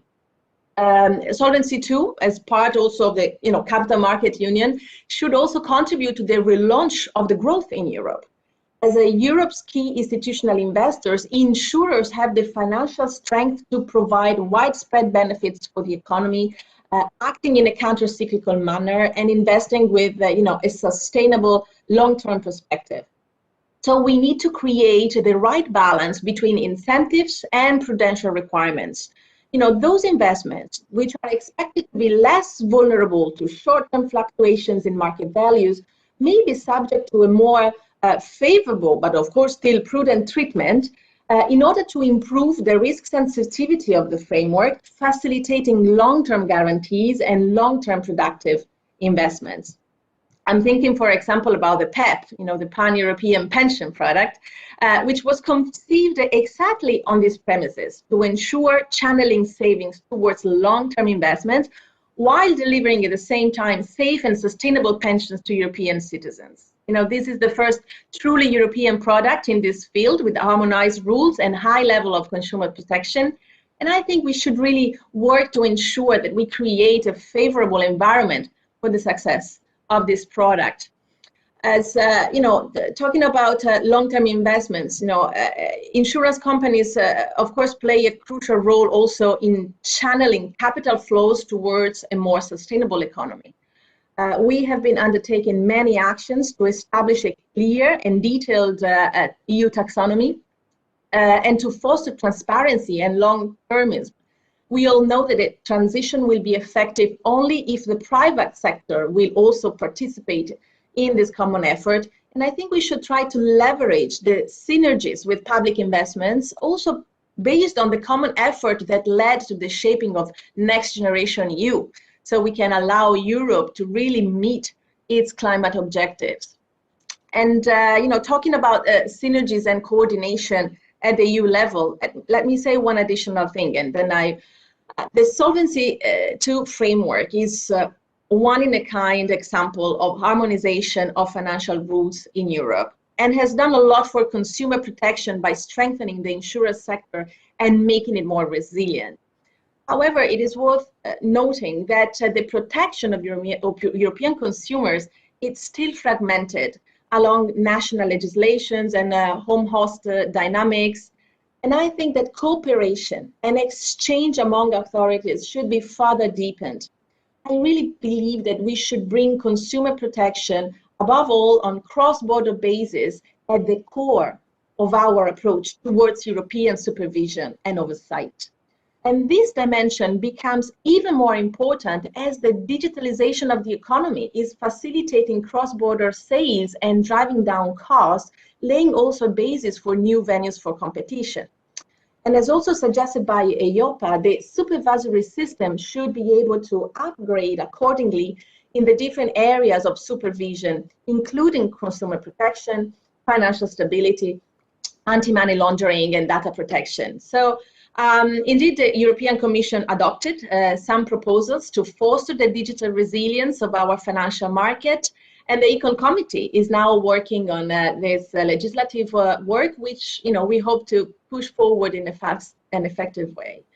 So I'm going to stop here. I think it's quite clear from all the things that have already been said, that I mentioned, that there are so many challenges ahead of us. From consumer protection to the digital and the environmental transition, where we really expect we will need to have a close cooperation between the Econ Committee and the EIOPA on the basis of the fruitful exchange that we had over the past years. So thank you again for your work, for the opportunity to be with you today, and I wish you a very fruitful exchange in the next panels. Thank you.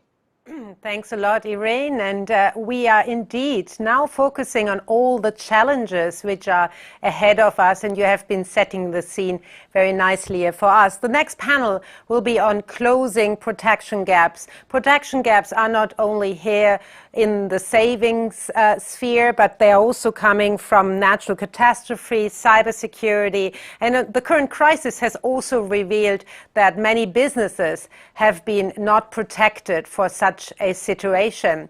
The panel will be moderated by Carlos Montalvo. He's the former executive director of EIOPA and global insurance regulatory leader and partner at PwC.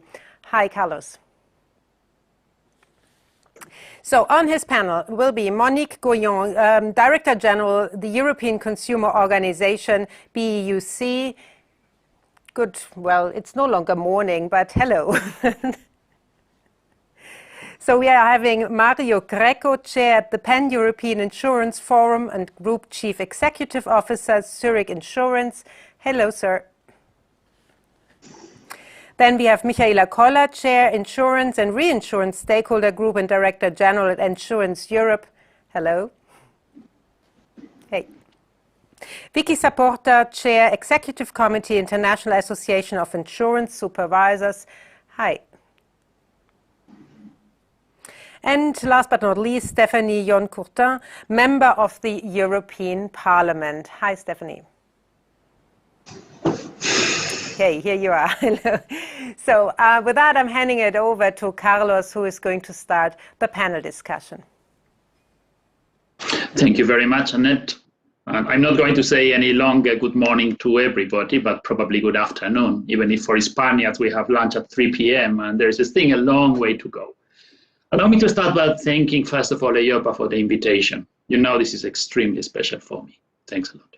Thanks to you all, my panelists today, and thanks to the audience. From the thanking mode, let's move to the congratulations one. And again, let's start by congratulating EIOPA. You know, it's aging like good wine. 10 years and every day, every year is getting better. I was looking at the video at the beginning and there were a number of pictures of myself. I'm jealous. I wish I age half as good as EIOPA has. And that's only a compliment and a tribute to all the people working there. Congratulations also to EIOPA for picking this topic.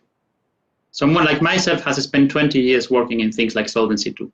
And I have learned that regulation is only a mean, not an end. If you could go out to the street, and Monique, I'm sure that you will agree with me, citizens don't care about something called Solvency II, but they really care about their pensions. They really care about what happens with the planet. They really care about all these things. There are SMEs that are closing the shop next door that will not be able to open next month, and so on.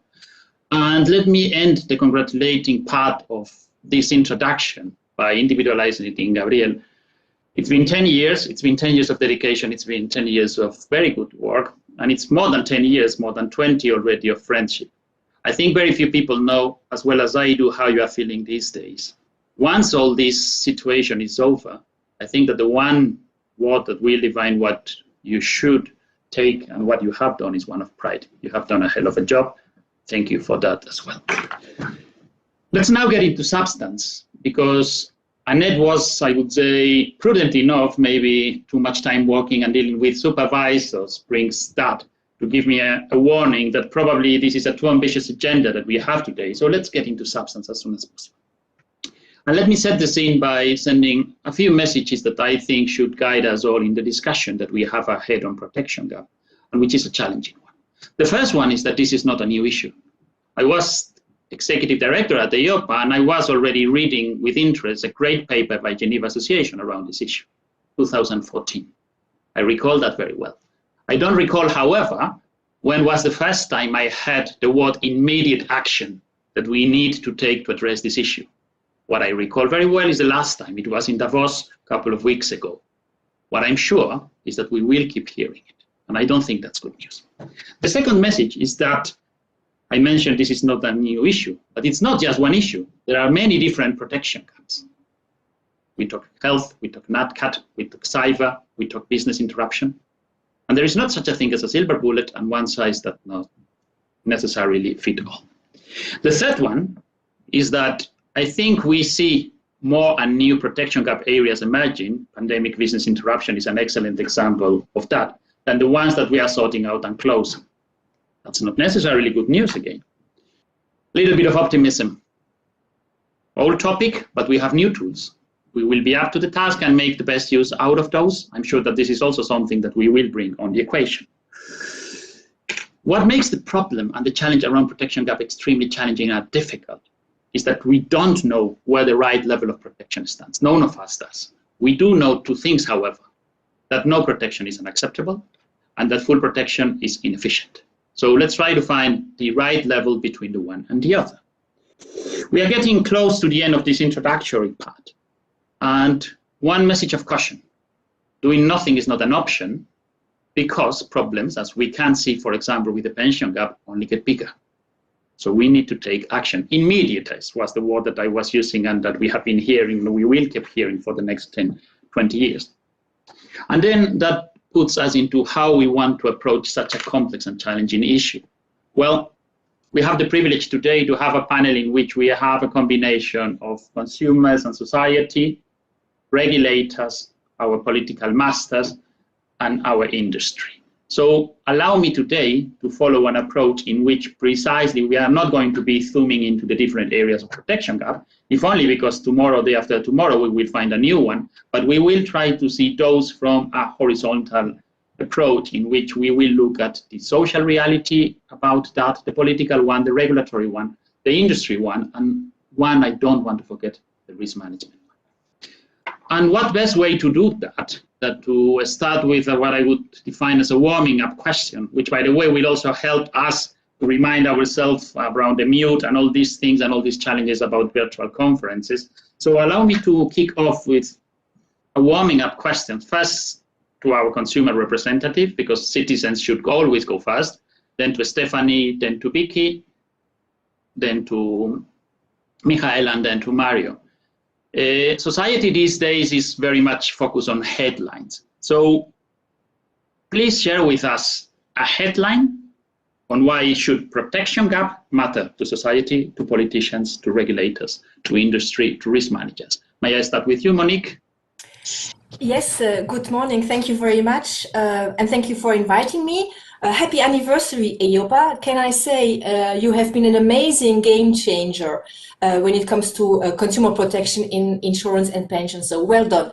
And a private message to Gabrielle. I'm really sure that you will leave a very strong consumer protection legacy. But one thing is sure, I'm going to miss your laughter at conferences that you have organized. Now to answer your, to provide a headline to start with. So my first warming up headline. Why is it important for consumers? Well, if consumers are not sufficiently protected and they face be the pensions gap or they face a natural catastrophe, they're losing income, they're losing autonomy, they are tipping over into poverty. This is something that we as consumer organization don't want to happen. As society, that means that if you have a mass risk materializing, that's a risk for your economy. Your economy is at risk, but also your values, inclusiveness, solidarity, mutualization of risk. And as policymakers, I really believe that it's your mission to protect your population against risks materializing, but that cannot necessarily always be the case. But when risks materialize, to minimize the impact on people, on your population of this materialization. Is that enough for a headline? Well, ask a journalist about that, but a lot of great messages. Thank you very much, Monique. So, Stephanie, floor is yours. Well, thank you very much, Carlos. Happy birthday, EIOPA. And you know, like you, Carlos, I wish I could have the age of EIOPA, full of hopes, dynamism, and challenges. But who cares about age? When there is a will, there is a way. And I think we all have in common to have this will. So thank you very much. Many thanks for EIOPA, and many thanks, Carlos, and good morning to all the panelists and the audience. Your question is really the 1,000 euros one. And I think politicians have two main tasks. The first one is, I think, to set long-term objectives, and the second is to foster dialogue. On the one hand, setting long-term objectives provide certainty for citizens and for business and for market participants. And of course, and echoing what my chair, Irene Niagli, has said, the European Parliament has a long plan, and all the protection gaps you mentioned earlier, Carlos, on natural catastrophes and climate. The long-term plan is the Paris Agreement and the European Climate Law in trilogue at the moment. On health, the European Health Union is our long-term perspective that was revived by the current pandemic situation. On cyber resilience, we are looking at specific rules for financial services in the DORA, you know, this Digital Operational Resilience Act, and we are also discussing on general rules for a single market for digital services with DMA and DSA. And on business interruption, you know, I'm very active to pick up the debate EIOPA launched on shared resilience solution for non-damage business interruption. So there will be discussions at political level in the European Parliament. And so this is very core of the priorities of the society. And on we have a way forward with the combination of country-specific recommendation for each member state, and on the European initiatives such as the Pan-European Personal Pension Product and the Unified Pension Dashboard. And also, in addition, and finally, fostering dialogue is our second main task. And I think politicians need to foster dialogue across Europe, also between public and private stakeholders, to find solutions together. So we'll stick to this very short opening intervention, and I hope to develop on dialogue later in the discussion. Thank you very much. You mentioned long-term objectives. I'm sure that there will be some debate about how those long-term objectives tend to clash sometimes with the, let's say, the fact that you are confronted with elections every few years, and some of these problems have to be confronted in the long term. Next one is for you, Vicky, and please show all our industry friends here how regulators can go straight to the point and make clear messages simple. So what is your headline? Thanks very much, Carlos, and for the challenge. Let me first of all wish a happy birthday to EIOPA. It has been an impressive organization, and secondly, also a personal message to Gabriel, who has been a very, very strong leader in general of EIOPA, but from my perspective, an incredibly strong contributor to the international debates that we have been having, a European that is also a truly international citizen. So thanks very much, Gabriel. You've done a fantastic job. On the headline, basically, Carlos, I agree very much with what you have said. The protection gaps are large, and COVID-19 has accentuated and highlighted some of them and exposed others that were not so much in the public domain, such as business interruption from pandemic. but it's not a new issue. It's rather, when one looks at the numbers, and there are lots of numbers around, the Geneva Association has issued last year a paper, the Swiss Re Sigma Resilience Index is flashing again red in terms of very high protection gaps across the spectrum. But the key headline is that one size does not fit all. Because certain protection gaps really cannot be addressed just by private sector solutions. And I would classify protection gaps that are driven by systemic risks as not being those that could naturally be addressed in an optimal way by private sector solutions, whereas others could, and including health protection gaps, including gender and ethnic minority protection gaps that we have actually seen emerging and highlighted even further by the crisis. Now, from a regulatory perspective, the question is, because protection gaps are really a social issue. Social issues are for politicians. But what is the role of regulators and supervisors in catalyzing change? And I think, again, one size does not fit all, and we can get into it later on when we get into the discussion. Thanks very much. Thank you, Vicky. And you are making my life easy. I have already taken a great question for Stephanie that I put on the reserve in terms of whether social issues are or are not for politicians or for politicians only. Good morning, Michaela. The headline and let's say the flash is all on you. So what could be the message from a business perspective in terms of why this matters? Well, good morning to everybody, and thank you also, for inviting me in two capacities, also as chairwoman of the insurance and reinsurance stakeholder group. And therefore, I would like to also respond to the first question, maybe not only from a business perspective, but also from a perspective overall of stakeholders. Closing the protection gap matters simply because, when you close the protection gap, usually you do that through increasing insurance penetration. And if you manage to do this, what we see is then that recovery tends to be quicker. And this obviously is to the benefit both of the individual or the company in question, but it also carries larger societal positive benefits, because when you bring in insurance at the end, what you always do, you raise awareness, you introduce prevention measures, and we have plenty of examples where we can show the benefit.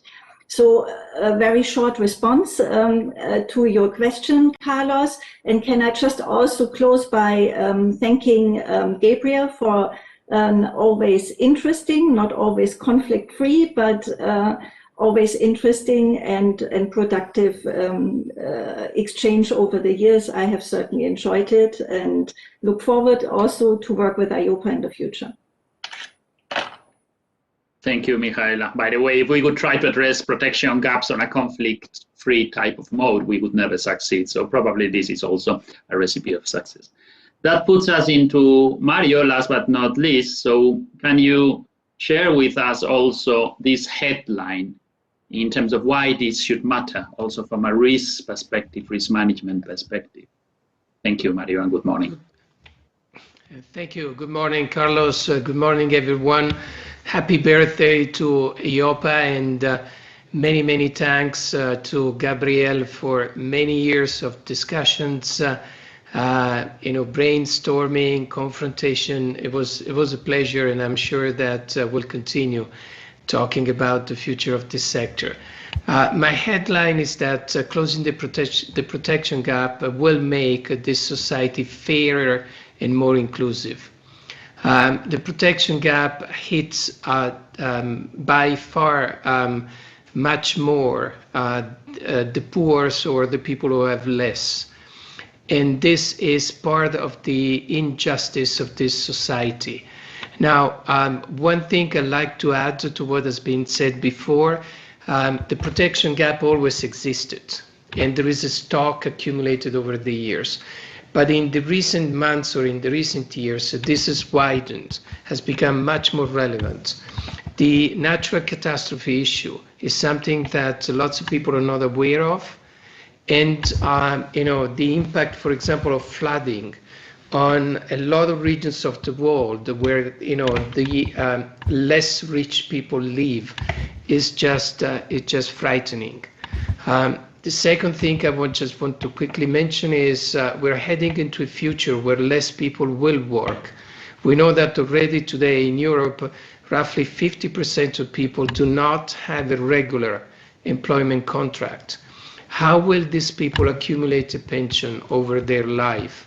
What is the system that we're putting in place for these people to have a relevant pension treatment or a sufficient pension treatment over their life? And then the final thing I'd like to mention is the impact of the digital transformation on cyber risks, and again, the risks that this is bringing to the people who are less careful, less protected, and less aware of these risks. Thank you very much, Mario. So allow me to suggest that, Annette, if it is fine with you, we also try to collect view of the audience, because I'm starting to fear that my ambition to cover so many issues is probably be confronted with the clock. And on that basis, I think this question, Annette, may help us also kind of prioritize. So please, Annette, if you may. Yeah, thank you very much indeed. We are moving on to Slido once again, and we would like to ask you about your opinion on the following question. If you could choose just one, which protection gap should be addressed by the highest priority? Is it A, natural catastrophe risk gap, the health gap, cyber gap, business interruption gap, or the pension gap? You should see that poll now coming up if you type in Slido once again in your browser and use the password EIOPA at 10. So it will help us, as Carlos was saying, to perhaps streamline the discussion a little bit more in terms of prioritizing which topic is most important currently in your minds and in the discussion. It seems that as more and more people are voting, still the topic of the pension gap might be the most important currently. Clearly, if you look at the fallout from the corona crisis, we especially have those people who don't earn as much, the lower income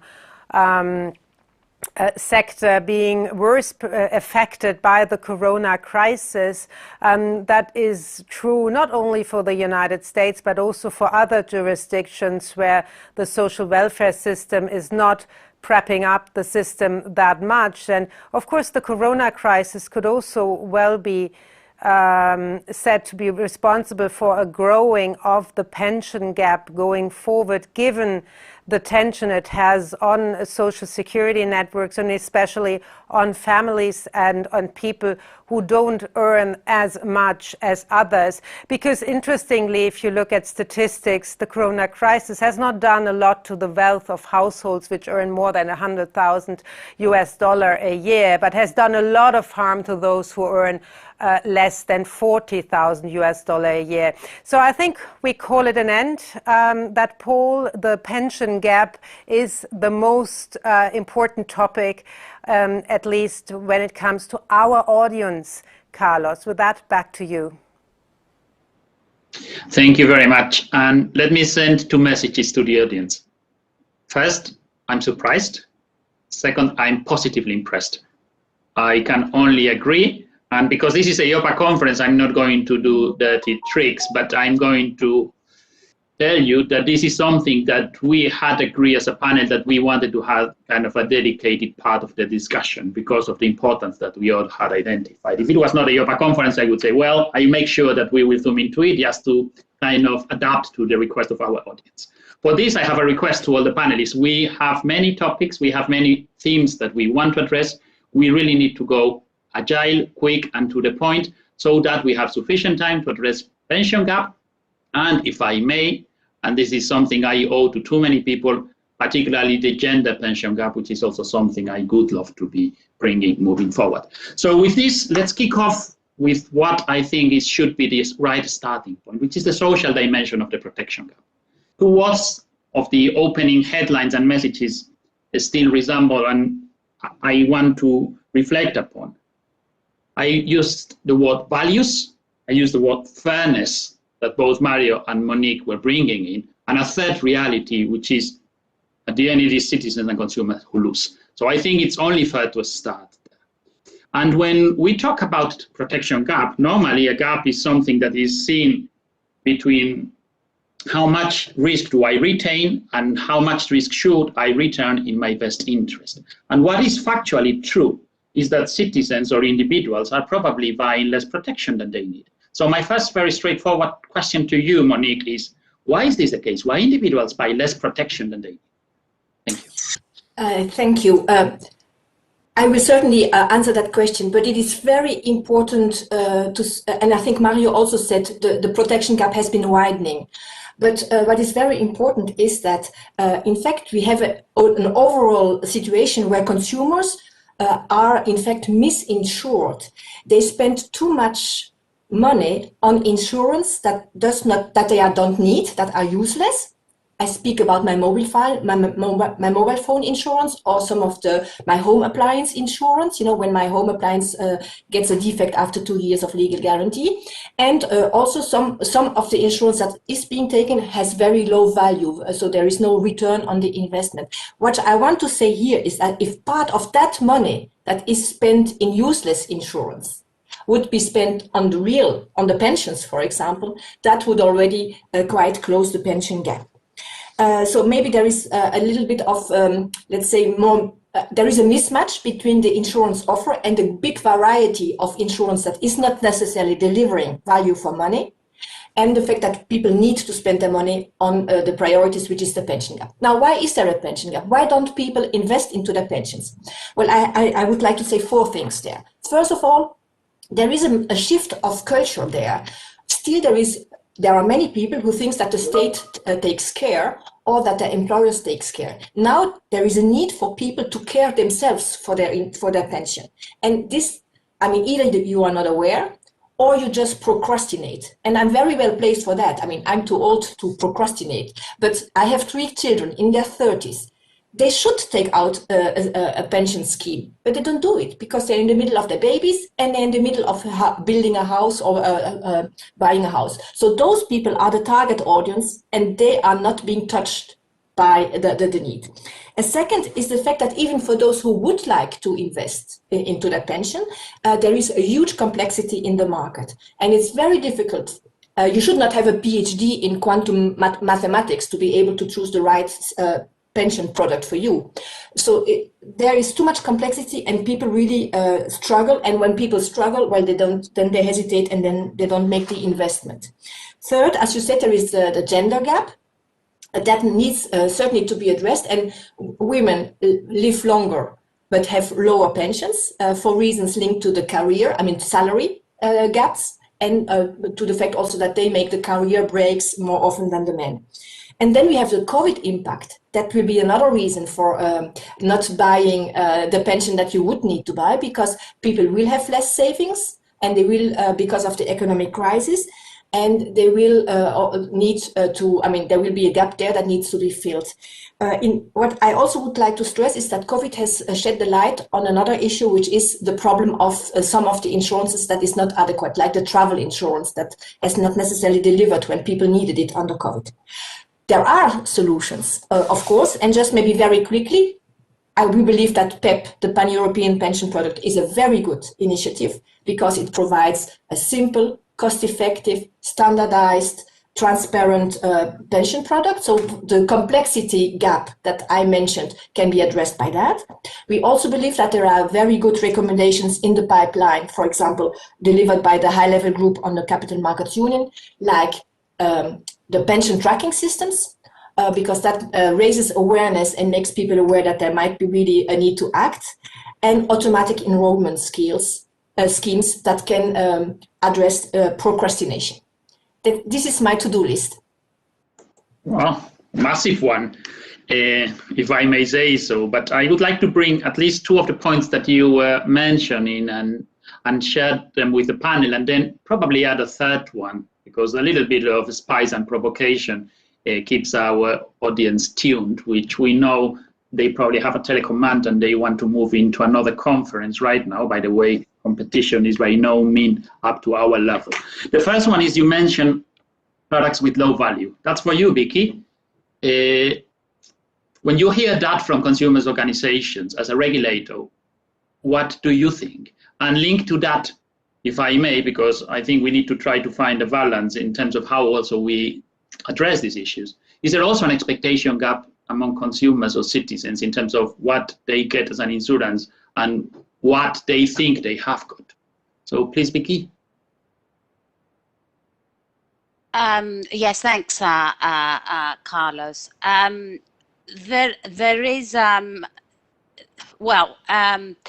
is there an expectations gap between citizens and between what they get and what they need to get?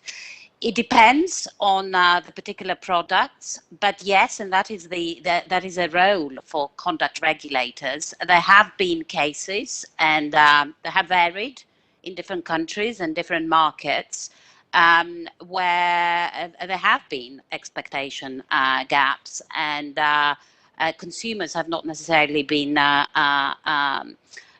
treated fairly.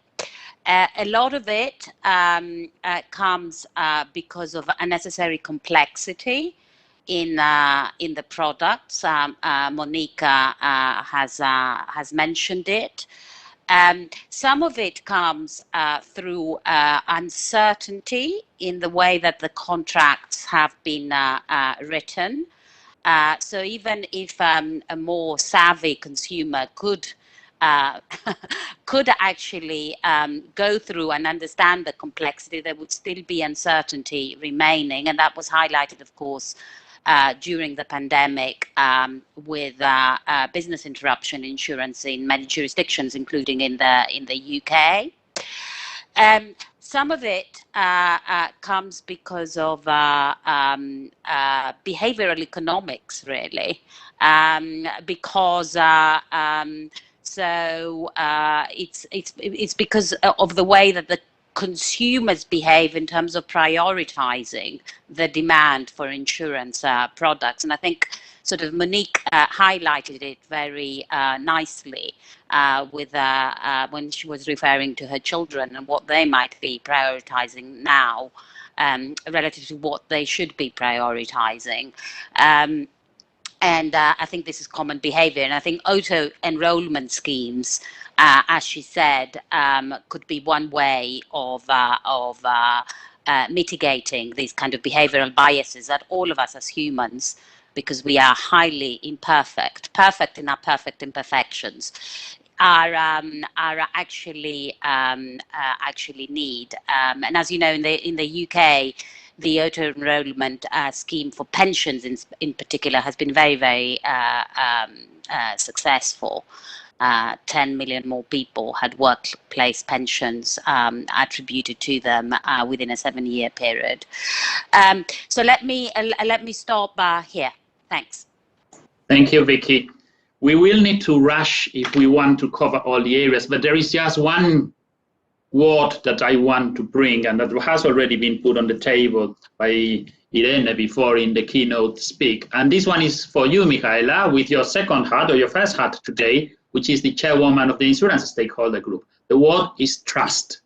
Can you please share with us thoughts as insurance stakeholder group in terms of where is insurance regarding trust from this consumer base that needs to take insurance in order to be able to play some of the risk that they cannot bear?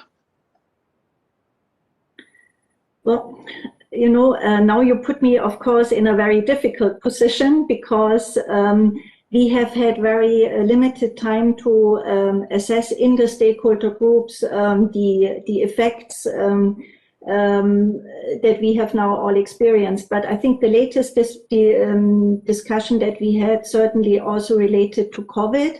And I can also refer to my experience from the EU roundtable in that respect was that there was the feeling that when you need insurance, also now in COVID, it largely worked, you know, because when you look how the insurance sector reacted in terms of a first, you know, emergency reaction. There was a presence there. We managed to move relatively quickly to digital. There was also a lot of goodwill that was shown, you know, when people tried to, had obligations to send in stuff, for example, in terms of, you know, either providing proof or paper versions that was accepted, or all on mobile phones. I mean, small examples that really have worked very well. Of course, I had also two very interesting discussions with Monique around the, you know, the reaction and the issue of trust between the insurance sector and also citizens in the crisis. And I recall, Monique, you were saying, you know, there is probably a large part that works, but what obviously always sticks are the things, you know, where things don't go well. And you mentioned the issue of travel insurance, you mentioned other areas, and you repeated it now. But can I say one of the challenges that we have experienced, I think, and that have now come to the fore, and I'm sure we will discuss them also in the stakeholder group, is the fact that we so far have been very strongly focused on other issues, but not on cover. And you know what now comes out in the crisis is that cover needs to be explained better, that the products need to be explained better, and that when you look at, you know, everything we do in terms of disclosure and advice at European level, clearly cover ranks at a very, very late stage and as a minority issue and not as a priority, a low priority issue, but it should definitely move higher up. So trust building for me would need to focus better on what the products are really offering and explaining better what they can do and more importantly, what they cannot do. Thank you very much, Michaela. We are going to be moving to the second block. And in this second block, I think there was a clear message already conveyed that social issues are for politicians. So if social issues are for politicians, which is even something we could debate about, but unfortunately we will not find the time today, maybe when we are able to travel again and we can do that with a coffee or a glass of wine, why not? So if that is the case, Stephanie, obviously that's for you. What should society expect from its politicians when it comes to protection?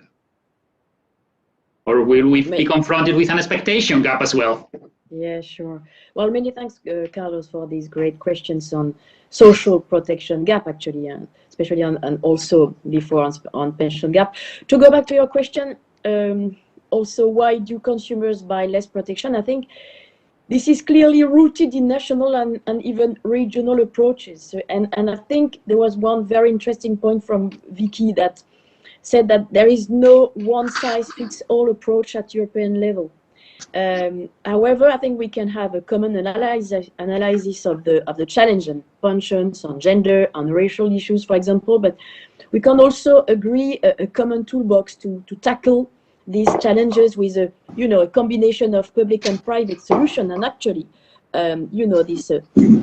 these public and private solutions, if they are all well organized, lead to better trust between consumers and insurance side. So, and at the end of the day, it should remain, of course, this should remain a political decision, but we need to make sure that people, the society, accept it. And I do understand what you meant when you say you may have very good long-term perspectives and challenges and projects, but it may clash with electoral context. So it's all the time a question of balance, and I think that's very important. I don't know if you'll raise the question of public and private partnership, because I think here as well the question, we need to build trust, and trust is linked to the ideal cooperation between public authorities and private stakeholders. And to me, from a political point of view, transparency, accountability, and dialogue are definitely the key conditions for this successful trust and partnership. I think we see it with the vaccines debate at the moment. We need more transparency on the contracts and deliveries. We need more accountability from the pharma companies on their contractual obligation, and we need more dialogue with companies, with citizens. And if I transpose that to the insurance and pension world, I will use the example of non-damage business interruption for pandemic risk. When I was discussing with restaurant owners in Normandy, where I am, back in July, their frustration with insurers came from a lack of transparency. So they felt lack of accountability and of dialogue. They felt like the only answer that was given to their very difficult situation was, "Oh, I'm sorry, we cannot help you because your contract does not cover pandemic risk and losses, and bye-bye." So, I think this is about trust, transparency, and dialogue at the end of the day. I think this is an extremely important point. And let me come with a follow-up question to you, Stephanie, that links to the previous block and what Michaela was saying. And my question is very direct, but it very much resembles what I saw in France, for example, where you could see a number of steps taken by insurance industry, insurance association, and it seemed as if either society or politicians could think this is never enough. So what type of expectations does the political, let's say, leadership have around insurance, that it seems that it's never enough?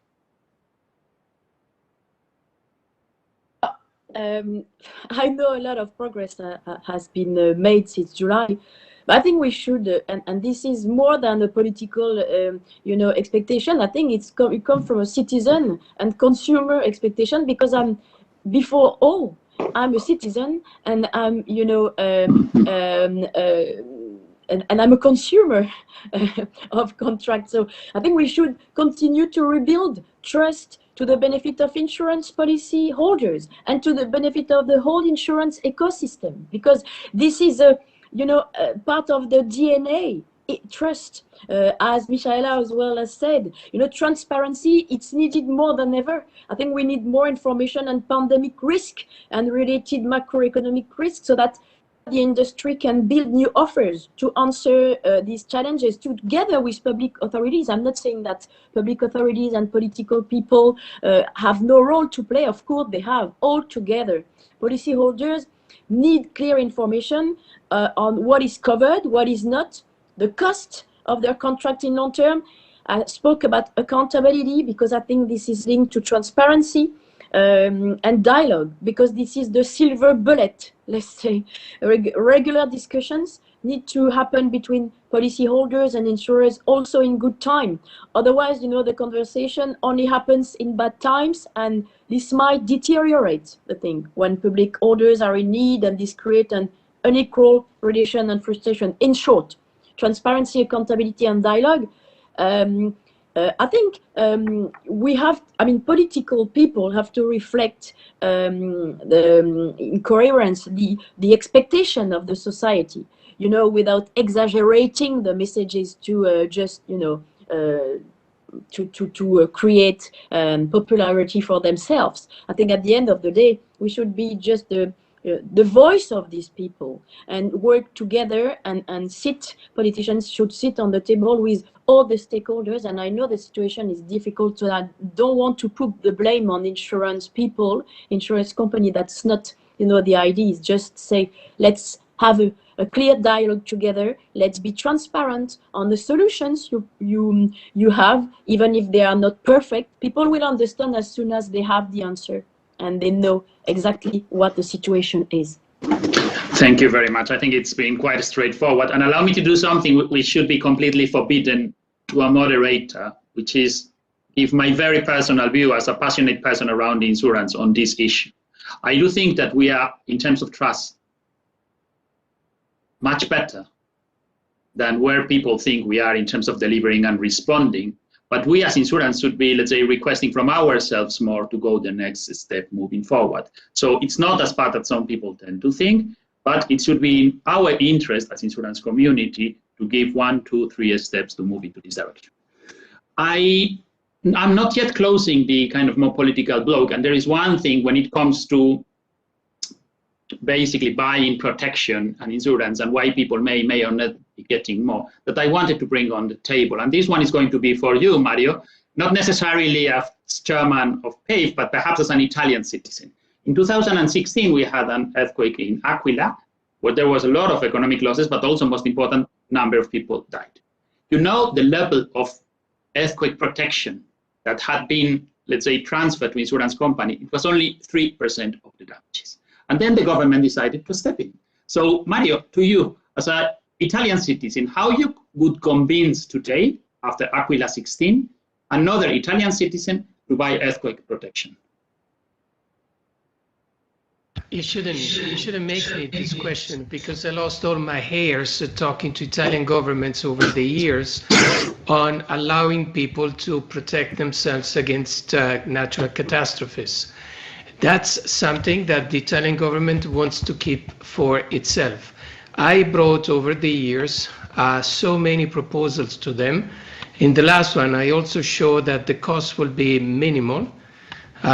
Simply, it's convenient, I think, for politicians, for governments, to make promises to damage people, and then there will be some other governments over the years who will respond to these promises and will manage the dissatisfied people. This is not really for, private companies cannot resolve it. My company insures earthquakes everywhere in the world. We cannot, it's totally absurd to propose an earthquake coverage to an Italian individual, because that person is paying already with its own taxes, that protection. And so if I sell him, which I could do, for us, it's a product that we make it available everywhere else in the world, and even in Italy to corporations. But as an individual, you pay your own taxes to have an access to this protection. Now, we all know that the Italian government is not going to take care of that for lots of different reasons. So first of all, they cannot do it because they don't have an organization to handle individual claims. The second thing is, of course, having a huge government budget and deficit. You don't have the availability of the funds to do that, right? But then, what could the solution be in the case of Italy? The solution should be to give people a relief on their tax burdens, because now they are relieving the government from a potential cost, right? And you insure them privately, and also you assure them that if they're not insured, that they're not going to be covered. Now, where is the devil in the detail? It is in the fact that if you give a benefit to individuals, this will just widen the budget deficit of the Italian government, because the Italian government does not count for this cost at all, right? So you simply give a benefit to Carlos Montalvo as an individual to buy an insurance policy by himself. The government will get less taxes, the government deficit will raise. That's the issue that no government has been able to solve over the last years. I've lost all my heirs. I promised myself that I don't have many more heirs to lose on that, and so I gave it up. But if anyone wants to pick it up again, I made calculation on what this can cost. It can cost, I mean, my last calculation was that this would cost to Italians around 10 euros per month if they all insure, and the tax benefit that they can receive should be much bigger than that. So it would be a benefit for individuals, but I cannot solve the government accounting on that. For insurance companies, fixing catastrophes is the most noble thing that we do, because we intervene when people need us, and this is the thing that honestly we feel honored to do. So, I mean, quite frankly, you know, if anyone can help, I'll be supporting, but I cannot resolve it myself. Thank you very much, Mario. There were a couple of reasons why I was raising this question. Firstly, because this is not unique of Italy. I have been living 9 years in Germany, and in Germany, a flooding and the political response to that flooding changed an election to a certain extent. So there is kind of a conflict of interest in terms of what I'm going to be doing or not doing. But most important, because of something and a message I want to remind us that Monique just sent, it is the time in which we need to start caring for ourselves. And sometimes this is also something that we should be reminded to all the parties. That's, for me, an extremely important message that I really wanted to convey. Let's move from political dimension to a regulatory one. So, Vicky, get ready. And we Europeans, wealthy countries, sometimes commit the sin of arrogance, right? We think we know better, nobody can teach us. And when it comes to protection gaps, and we see in terms of NatCat, in terms of other areas, I see a lot of things moving and going on in developing countries. So if I may ask you, Vicky, what are the lessons that we wealthy, smart, arrogant European countries can take from developing ones when it comes to closing this gap? Thanks, Carlos. I mean, I should start by highlighting that some of our arrogance as citizens of the developed world may be justified, and this is because the protection gaps are actually larger in the developing world than they are in the developed world. I think just to give you a sense, I mean, as you know, Swiss Re produces this kind of resilience index that tries to kind of accumulate all the protection gaps. I mean, 60% of the global protection gap comes from the developing world.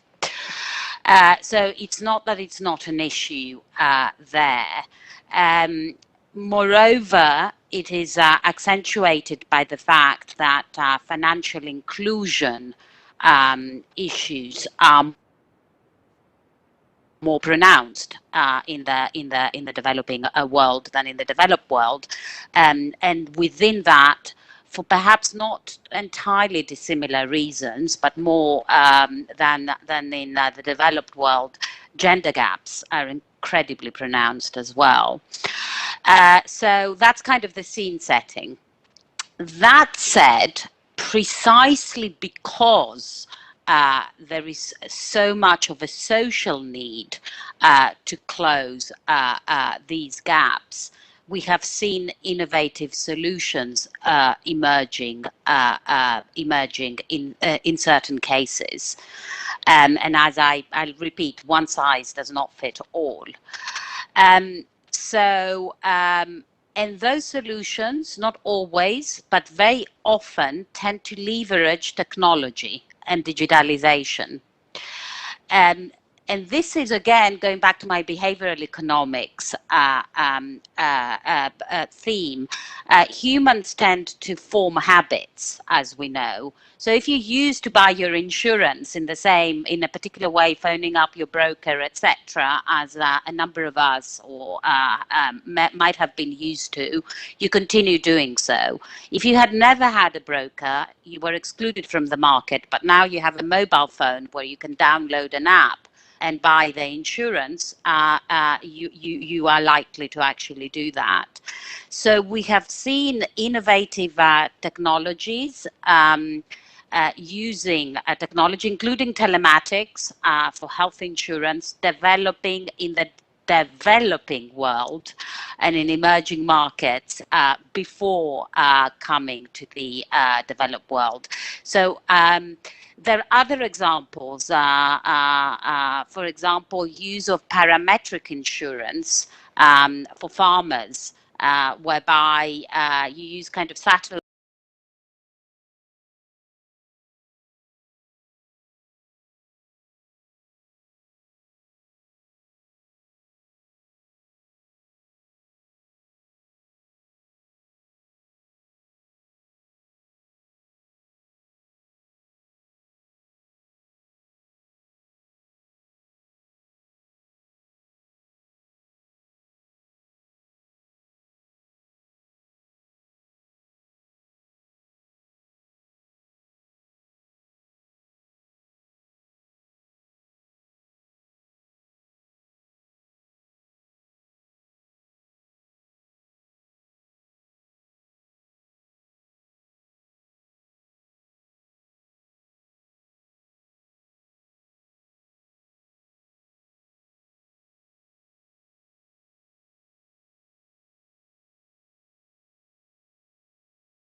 do with transparency.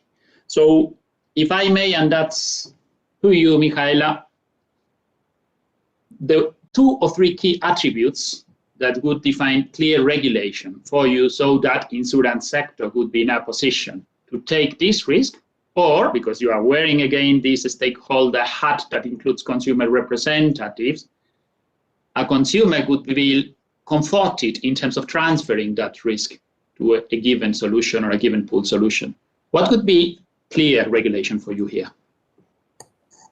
Sorry, you mean in conjunction with public-private partnerships? Is that what you're asking? Yes.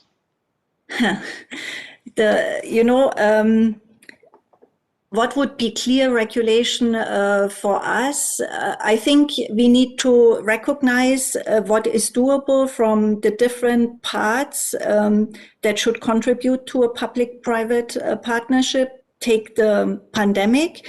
We are talking about a risk that is largely uninsurable. We have discussed it already before. So obviously we need first the state to come in with a certain willingness to foot the huge part of the bill that would be required. Then we need, in terms of the regulation, a basis of the basis that can really help us determine what gaps we want to close, particularly which areas we want to address. but to come now up with, this magic wand, where we know that EIOPA is currently working on a resilience report where, by the way, also I'm looking for the IRSG comment for it. They said we need to, in that case, then also look for a solution, maybe specifically on non-damage business interruption areas.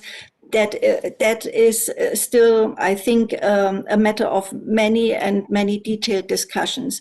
But probably the easiest would be to pick one area that you want to address, do a thorough analysis for addressing it, and to cut a long story short, then try to find, based on solid data, solid analysis, a solution where these three different parts, the public with the money, the regulators with the regulatory foundation, and the industry with, its huge wealth in claims handling, claims management, also bringing then in the end the money to the people, that is also, we tend to be better with this than maybe a public sector. So that for me would be the steps to take.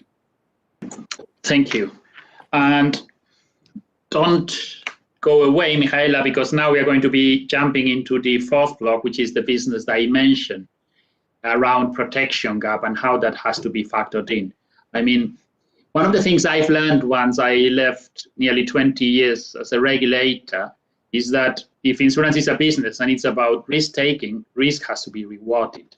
And that means that profitability is legitimate. The other thing that I've learned, which is even more important, is that the right question to ask around profitability should not be how much, but how.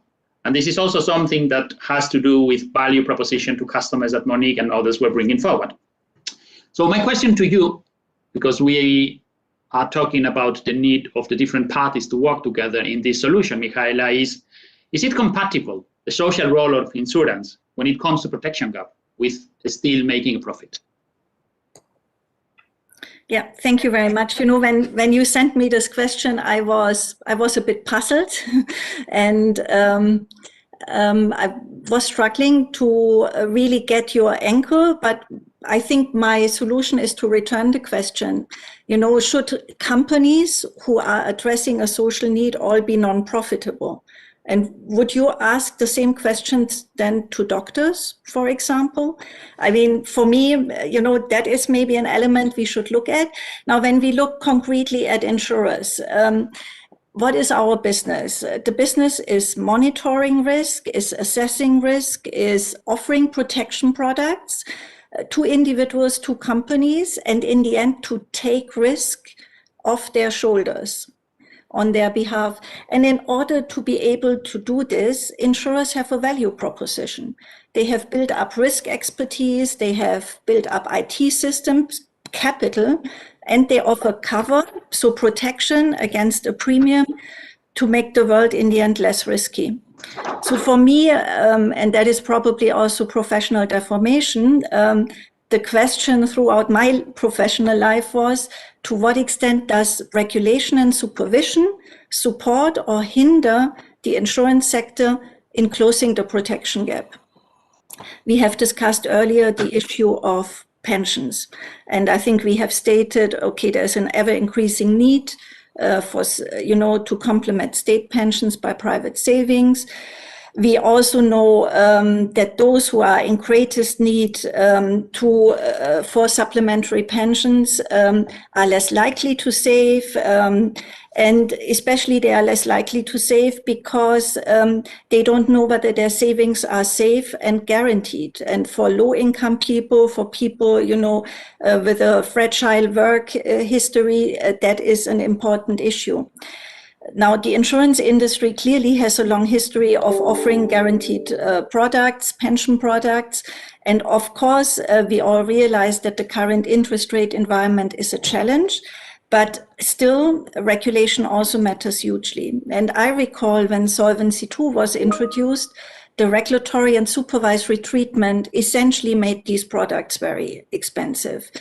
And as an industry, we certainly agree that we need a risk-based approach. And we still believe that the Solvency II approach for measuring multi-annual products on a yearly basis leads to an exaggerated capital requirement and renders these products unnecessarily expensive. And what this does, and I think that is a point that Monique often makes, is when, as an industry that is geared towards risk-taking, we are not taking this risk, we are shifting it then to the individual.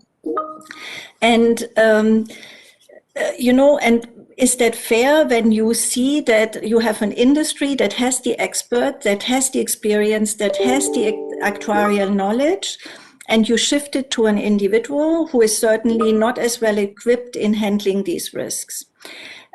We have a similar thing, just to move away from pensions, also for protection products. You know, we have, as insurers, often we are pressured by high capital charges. We see a tendency by supervisors to add buffers and preventive measures. But on the other hand, there is a huge demand in society from consumers, from businesses, to provide more protection. So I would also like, you know, to maybe twist your question a little bit, and in conclusion, would suggest to essentially discuss whether we could not find a better balance, a more appropriate balance, where the rules of our industry, you know, do not make us so safe that we are not able any longer to take the risk away from society, which is one of the key issues that we as an insurance sector you know, started or went out to do in the first place. So would very much like to discuss this dimension too, and I hope you find that interesting. I certainly find that interesting, and I have spent a big chunk of my professional life thinking around these issues. Unfortunately, it's going to be difficult for today because time is running, but we talk about risk, we talk about risk-based approach, we are talking about taking risk from society, mitigating it and handling it rather than bringing it back.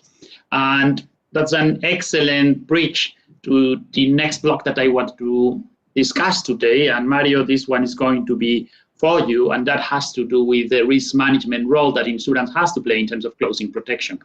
If you think on the first panel today, all the focus was kind of on the asset side of the balance sheet, insurers as investors. I want to see insurers as risk takers and as risk mitigators and the role that they can have there. Because if you take only Nat Cat, for example, what's evidence is that frequency and intensity are increasing. So if we don't work on preemption, we are fundamentally never going to be able to catch that train. Mario, this one is therefore for you.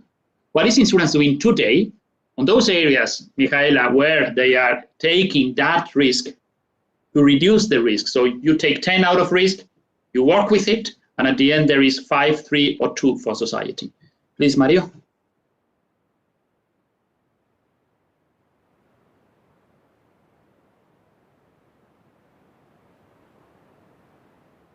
It seems you are on mute, Mario. If you could please.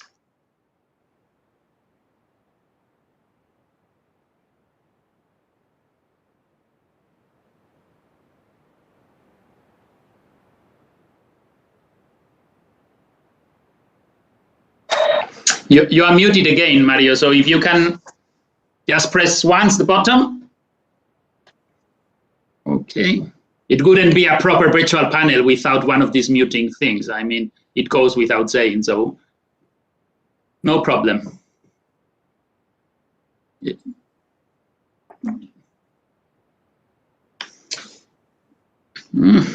It's not getting easy. So as we managed to get a solution from Mario, let me share an idea, which is not a new idea, but at least it's an original one that I wanted to bring to your point on regulation.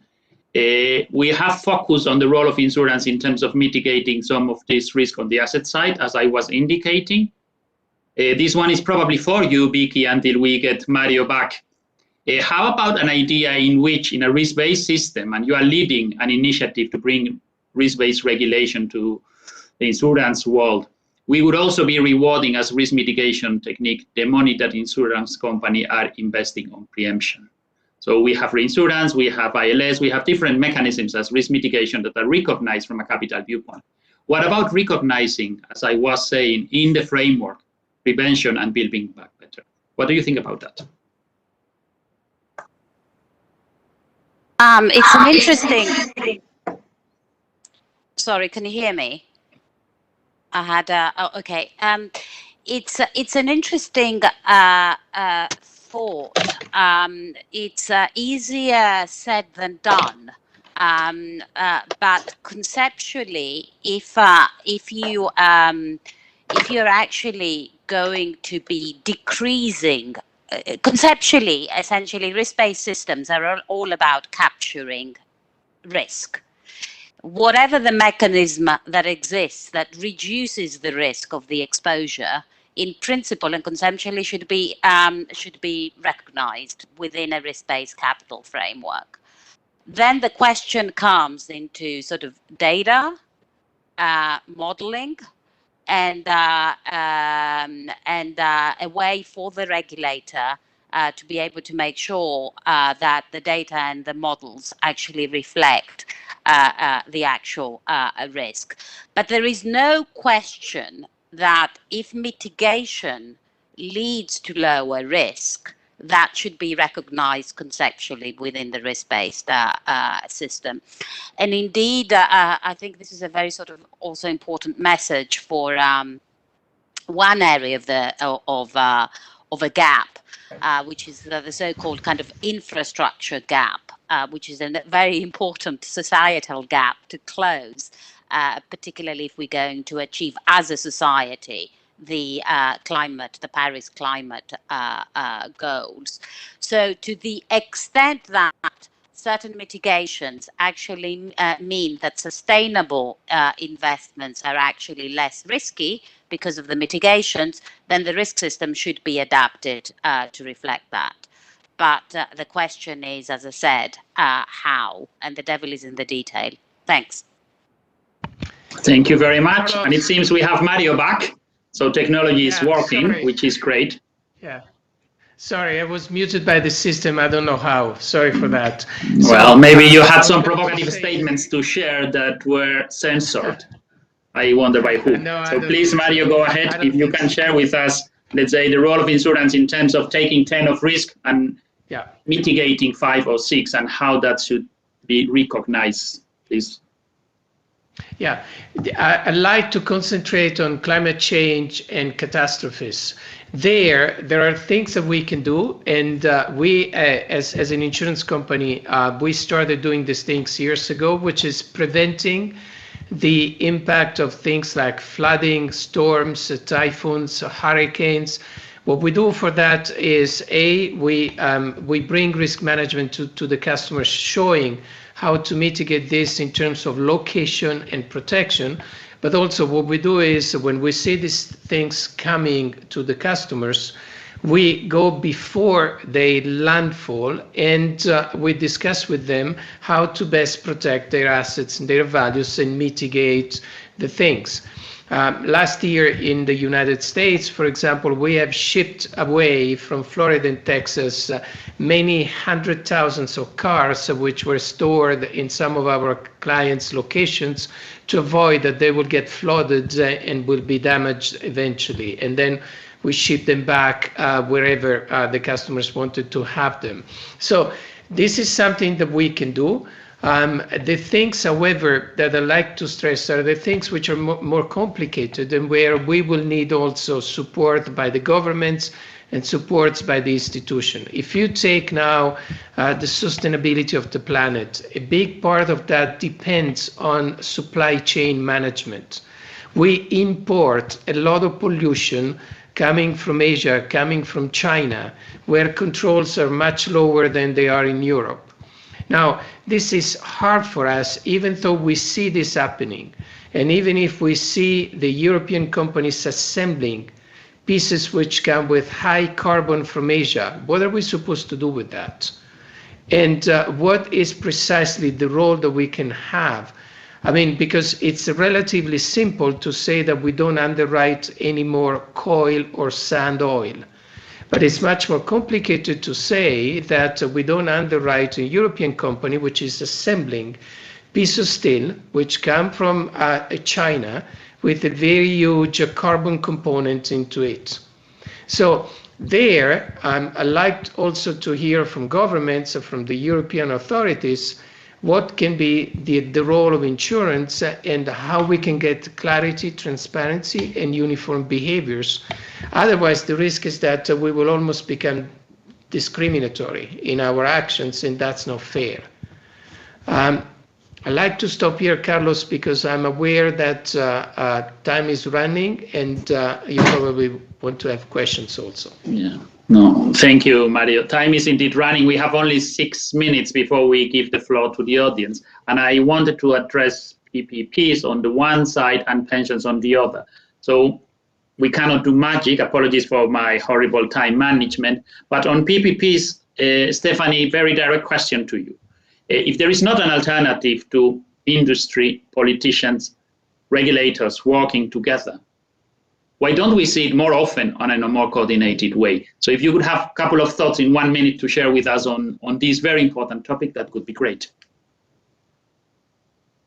If I understand well, because I've got like an echo or something, and I had some troubles to understand. Was it on public and private partnerships? There is not such a thing as an alternative. We need to align forces. That's clear from the discussion today and beyond that. So what we need to do to accelerate that process? Do we need a Cupid? Do we need someone to take the initiative like in our relationship? Yeah, well, as I said previously, I know that and many of the speakers have already raised, this question, and you, Carlos, pointed out the very importance of trust, which it's very at the core of everything, and so a lot of progress has been made since July. But I think again there are, as I said, key words. If we want to, for the 3 building principles for the next generation of PPPs, is ensure transparency, accountability, and dialogue. And I don't know whether it was Monique or Michaela rightly pointed out. I don't want to steal her word, but I think it's definitely a very good idea, is people. So at the end of the day, we are all talking about people. We are talking about, I think it's maybe Monique, no, or Michaela. So Monique. So I want to leave you with this very good word, but I think it's a very good reference, and because after all, it's very important. And I know that time has elapsed, and we don't have time, but I wanted to add something on pension gap. Since it seems to be the most important topic of the audience, and just in the context, very much welcome the approval just this morning of the revised technical standards for the PRIPS KID, by the EIOPA board. I have always said we need to update the RTS as soon as possible, and for them to apply to all the products. We will have, I know, intense discussions on the future level 1 review, but for now, it's a very specific article that can make a positive change for consumers, and because transparency on insurance wrappers, and in other words, transparency on the cost related to the packaging products together, is a very good step forward, and I'm sure Monique again will agree on that. So I'm really particularly welcoming all the initiatives from the Commission CMU Action Plan to create this dialogue between consumers and providers of retirement products. So I think, and this is, to me, the main lesson from the recent polemics in France on pension reform. And how the debate is lively in France, how revolutionary people in France and French people are. Nobody's perfect. But then again, we have some keywords, and trust, people, society are very at the core of this. Thank you very much, Stephanie. Let's get into pensions, and I ask Annette to give us until at least 3-4 minutes. I will ask 3-4 very straightforward questions. I need kind of a Twitter response of 1 short sentence. The first one is to you, Monique. Every time a politician talks about climate change, gets a vote. Every time a politician talks about pensions reform, loses 3 votes. What are we getting wrong as a society here? Well, that was not expected, so I try to improve. I really believe that I totally agree with Stephanie, and I don't have a copyright on the P of people, but I think that the conversation needs to take place with the people. You need to listen to their expectations, and you need to manage their expectations. And for the moment, there is not only a gap in the protection, there is a gap in management of people's expectations. And I believe that that's something that if you can explain that to the people, you get closer to them. And this is a closeness, if that's the right English word, is certainly a way forward to gaining people's trust. And what I would like to say there, and there I'm beyond the Twitter characters, but I believe that, and I have a lot of conversations with Michaela, insurance sector does a lot to prevent risks, but nobody talks about that to the people. It would be great to talk about that. When I speak to consumers about insurance, they are always worried that there will be an exclusion clause somewhere that will apply to their risk or to their accident. While the positive narrative is very often maybe just left to the professionals and it's not up in the public opinion. And I think a little bit more positive narrative on public opinion would be good, without being promotion, just explaining to people. Sorry for the long response. Thank you very much. A yes or a no for you, Michaela. 100 trillion problem, which is the pension gap today. Too big to address? No, definitely it needs to be addressed. I think, again, this is something where we need to put much more focus on. We have done, now I'm speaking with my Insurance Europe head on a survey to check, and it's representative, I should say, across 10 countries, more than 10,000 people responded. So the 10 trillion euro problem, when you look at it, one of the figures that really stood out to me was that we asked forward-looking projections, and we had a response that 61% of women are not planning to save in the future. And one of the main reasons given was that they simply cannot afford it. That was the first reason. And the second reason is that they are also too worried to lose it. And so when you see that, then you had also a feedback that 64% of women prioritize security and favors, and 78% favor safety over performance. It gives you a lot of food for thought. And again, I'm coming back to what can we then do all together to tackle this problem. And Vicky has raised auto-enrollment, and we saw the beneficial effects. We have, of course, also governments to think about, because, the making people aware of the need to save and start saving early is an integral part. Then we have, of course, also the state relevant tax incentives for safe products. And you have the insurance sector that really could provide also this level of safety and security. And there we need the support of regulators to let us take the share of this risk that people are so reluctant to take themselves. And again, I'm coming back to this mantra that I had earlier on, that this is an industry that can do this, and we can still do it despite low interest rate environment and also with a risk-based regime. And there are better ways than to deal really with the challenge. The last point certainly is also to start much earlier, financial education, to start in school. When I see what my children, learned about saving and taking care of themselves, we are entering in a phase where, self preservation, and where we need to be much more focused on also taking care of ourselves, because the state will less and less be able to do that. So with that, I maybe close here with a very short, hopefully, intervention. Thank you very much. And we are also going to be closing, but as you raised the issue of the gender gap on pensions, Let me share one figure which I found shocking and then come with a request to all of you, politicians, consumer representative, chairwoman of the Insurance Stakeholder Group. There is an amazing report by the UK Chartered Insurance Institute, which is called Insurance Women's Future. And the number that I found most shocking there is not today's gap, is that a woman aged 20 today, when she retires, will have a gap which will range between 25 and 35% with a man that starts today. So it's not a problem of my mother that didn't work, it's a problem of my daughter moving forward. So my request to you is, please ask EIOPA to start looking at this. Stephanie, also, please ask EIOPA to start looking at this.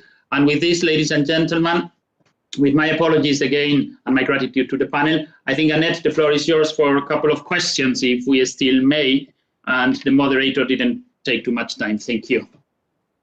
Exactly, Carlos. Now it's time for more interactivity with our audience. And we have a couple of questions which has been put to us via Slido. So the highest rated question is the protection gap a financial stability issue? With that, Carlos, over to you.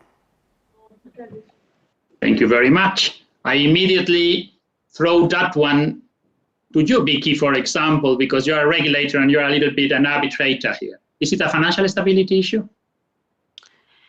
It depends on which protection gap. I think certain protection gaps can become a financial stability issue. For example, if we do not find ways to protect businesses and households against cyber, it could certainly become a financial stability issue. Climate is certainly a financial stability issue. So as a society, if we don't find ways to transition, that would certainly create financial stability risks.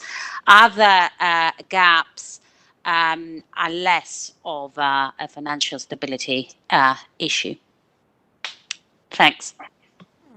Okay, great. We have another question from the audience. Shouldn't Europe promote a pan-European occupational pension scheme in a defined contribution form? I guess this is DC, truly addressing issues around intra-European mobility. Carlos? Thank you. That's for you, Monique. And I thought that that was what the purpose of the PEP was. So what we lost there. Please, Monique. Well, if the question was, should we offer a standardized, simple product to consumers? Yes, of course, that's the PEP. Now, if the question was rather to offer a one-size-fits-all, that is something that I believe Europe is, this is not really what is needed. That might be maybe not necessarily as efficient as would be expected. But we are certainly, as a consumer organization, supporters and fans of PEP. Question on that, because there's one question really fitting neatly as a follow-up question here. So what are the main opportunities and challenges for the insurance pensions industry with a pan-European pension product, which you call the PEP? Michaela, that has your name, doesn't it? I guess, first I should say fully get the positive spin that a PEP can bring and fully supportive of it. Now, as usual, when you do such a huge project, the first pan-European pension product ever, the devil tends to be in the details. So what we are currently seeing is that there are a lot of elements that were not so clearly defined in the level 1 text. We are looking now at level 2. And frankly, there are quite a number of areas where as an industry, we are struggling to, reconcile some of the limitations that have been introduced with a positive forward-looking proposal. But we are getting feedback from companies that they are intent on, making a positive offer and putting something forward. But I would like to also warn that right now what we are seeing and the very strong feedback we are getting is if we are trying to limit too much, secure too much, then you can end up with, not enough offer, and that would be a pity, because certainly overall the intention is the right one and the idea was the right one. We should just make sure that we get it off, the starting slot and really make it work. And currently there are a lot of question marks around whether that will be possible on the current basis. Oh, thank you. I think given the time, it's most likely now the time to move on, but I would like to give you the opportunity, Carlos, to say thank you to your panelists. Well, a big thank you to my panelists, a message of optimism to, let's say, all the audience in terms of the level of commitment. This is not what we had in 2013-14 when we were talking about this. And with this class that we see half full, this is a virtual meeting, allow me to raise it. And once I raise it, I toast it to the health of EIOPA for the next 10 years. Thank you very much to all of you. Thank you. Also on my behalf, a big thank you to everybody who was so interactive in that panel discussion, and also our audience, obviously, who had put a lot of questions to us, and we only had limited time to address them, but still. I think it was an interesting dialogue. Let us, before closing the conference, though, have a look at what Maria did of the last panel, and which kind of picture or drawing, I should say, cartoon she has been coming up with. Let's cross over to Maria now.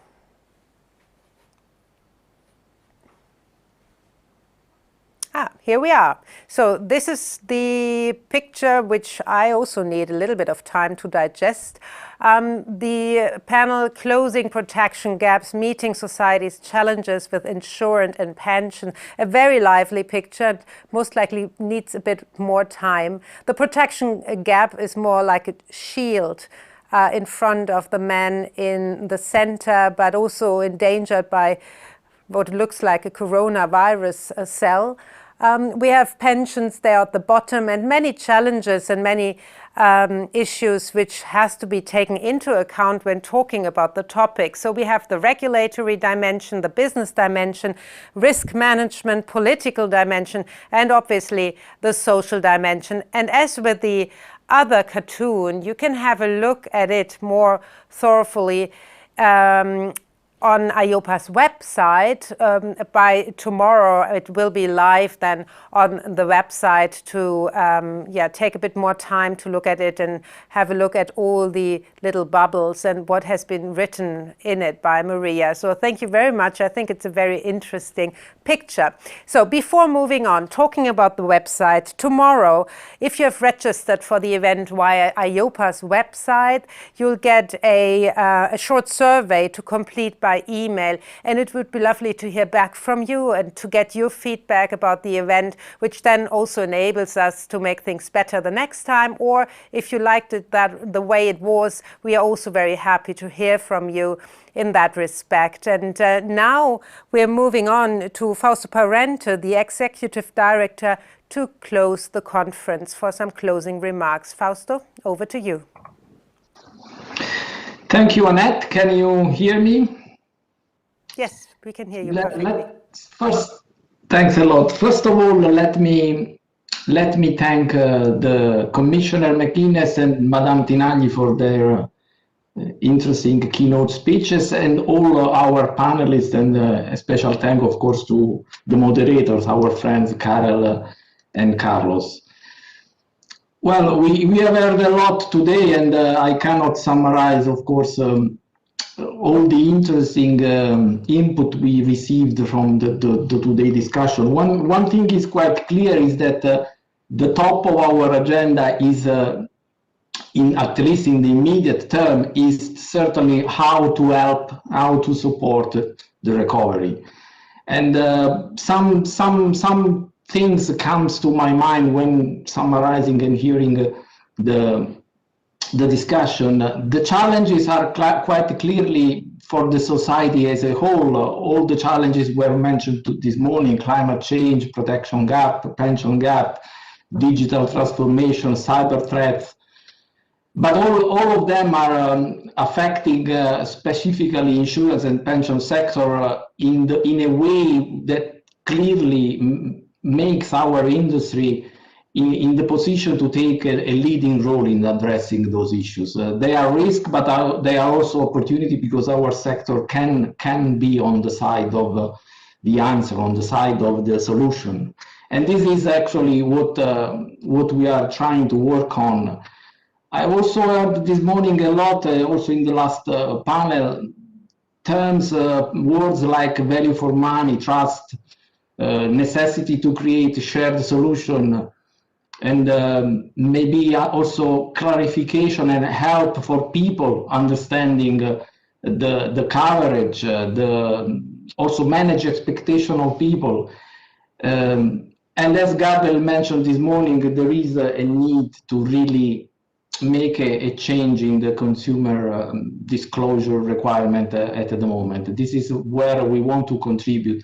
All these themes that were mentioned this morning are at the heart of our work program in the coming years and months. If you look at our programming documents, there are many references to those issues.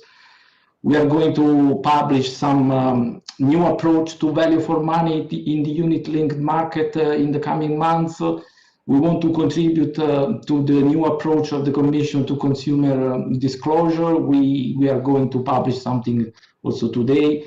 But all in all, I don't want to prolong too much, but it's clearly working together and trying to solve together with the dialogue with our stakeholders that we can put the insurance and pension sector at the center of the possible solution to these challenges that we have ahead.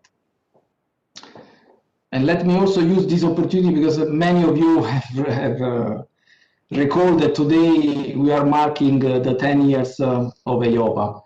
And I want to take a moment to acknowledge to some of those who have helped us, helped the organization to achieve the standing that we have today. I would like to thank, first of all, our staff, the EIOPA staff. They work hard, they are committed, they are dedicated, European mindset, really excellent people in EIOPA.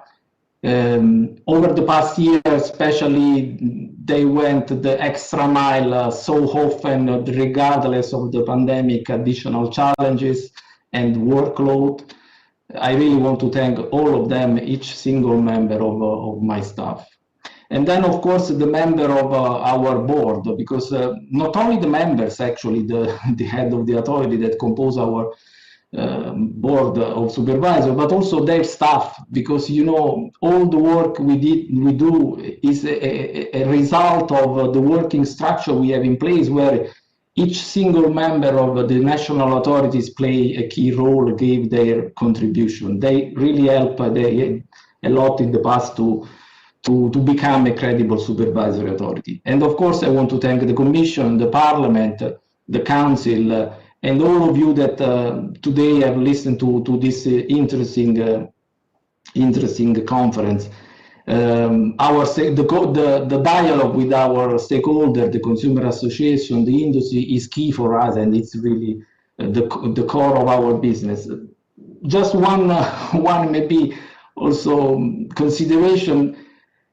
Over the past 10 years, we have always looked forward to our conferences as an important networking moment, where basically the conversation aside in the corridor during the coffee break were just as important as the speeches and the panel discussions. Now, this was missed in the last year, as we all know. But I want to assure you that while we are adapting so well to this digital world, actually our next conference will be held in person anyway. This is our commitment. I cannot say now when this will happen, because of course it does not depend only on us, but I really believe that it's necessary, because some talk in person are quite needed. And now let me also remind one other thing is, the theme of our conference today is the heart of at the heart of insurance and pension supervision in Europe. And there is one man that played a key role over the past 10 years in achieving what we have achieved till now. And so give me just 1 minute to pay a tribute to his leadership. It's Gabriel, of course, our chair that is leaving. As an organization, we benefited so much about his deep knowledge, really deep knowledge of insurance, pension, financial market supervision. His vision and ambition and forward-looking thinking has always fed the organization as a whole and in general all the supervisory community.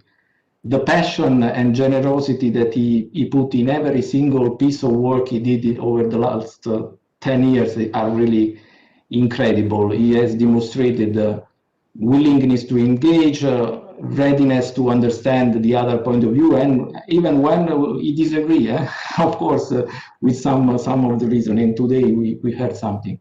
So just one word, thank you a lot, Gabriel. You need to be very proud of what you achieved. And I also want to thank you about the word of today, how to move forward. Stay, of course, some of those suggestions you made do not only depend on us, do not only depend on EIOPA staff and supervisory community, but stay sure that we will do our best to create the condition and the background reasoning and technical support for the policymaker for some of them or all of them to happen in a near future. Thanks a lot again, and to everybody watching and participating to this conference, thanks a lot for joining us today. I hope that you enjoyed the interesting discussion, and as I said, let's see each other in person next time. You will know when this may be the case.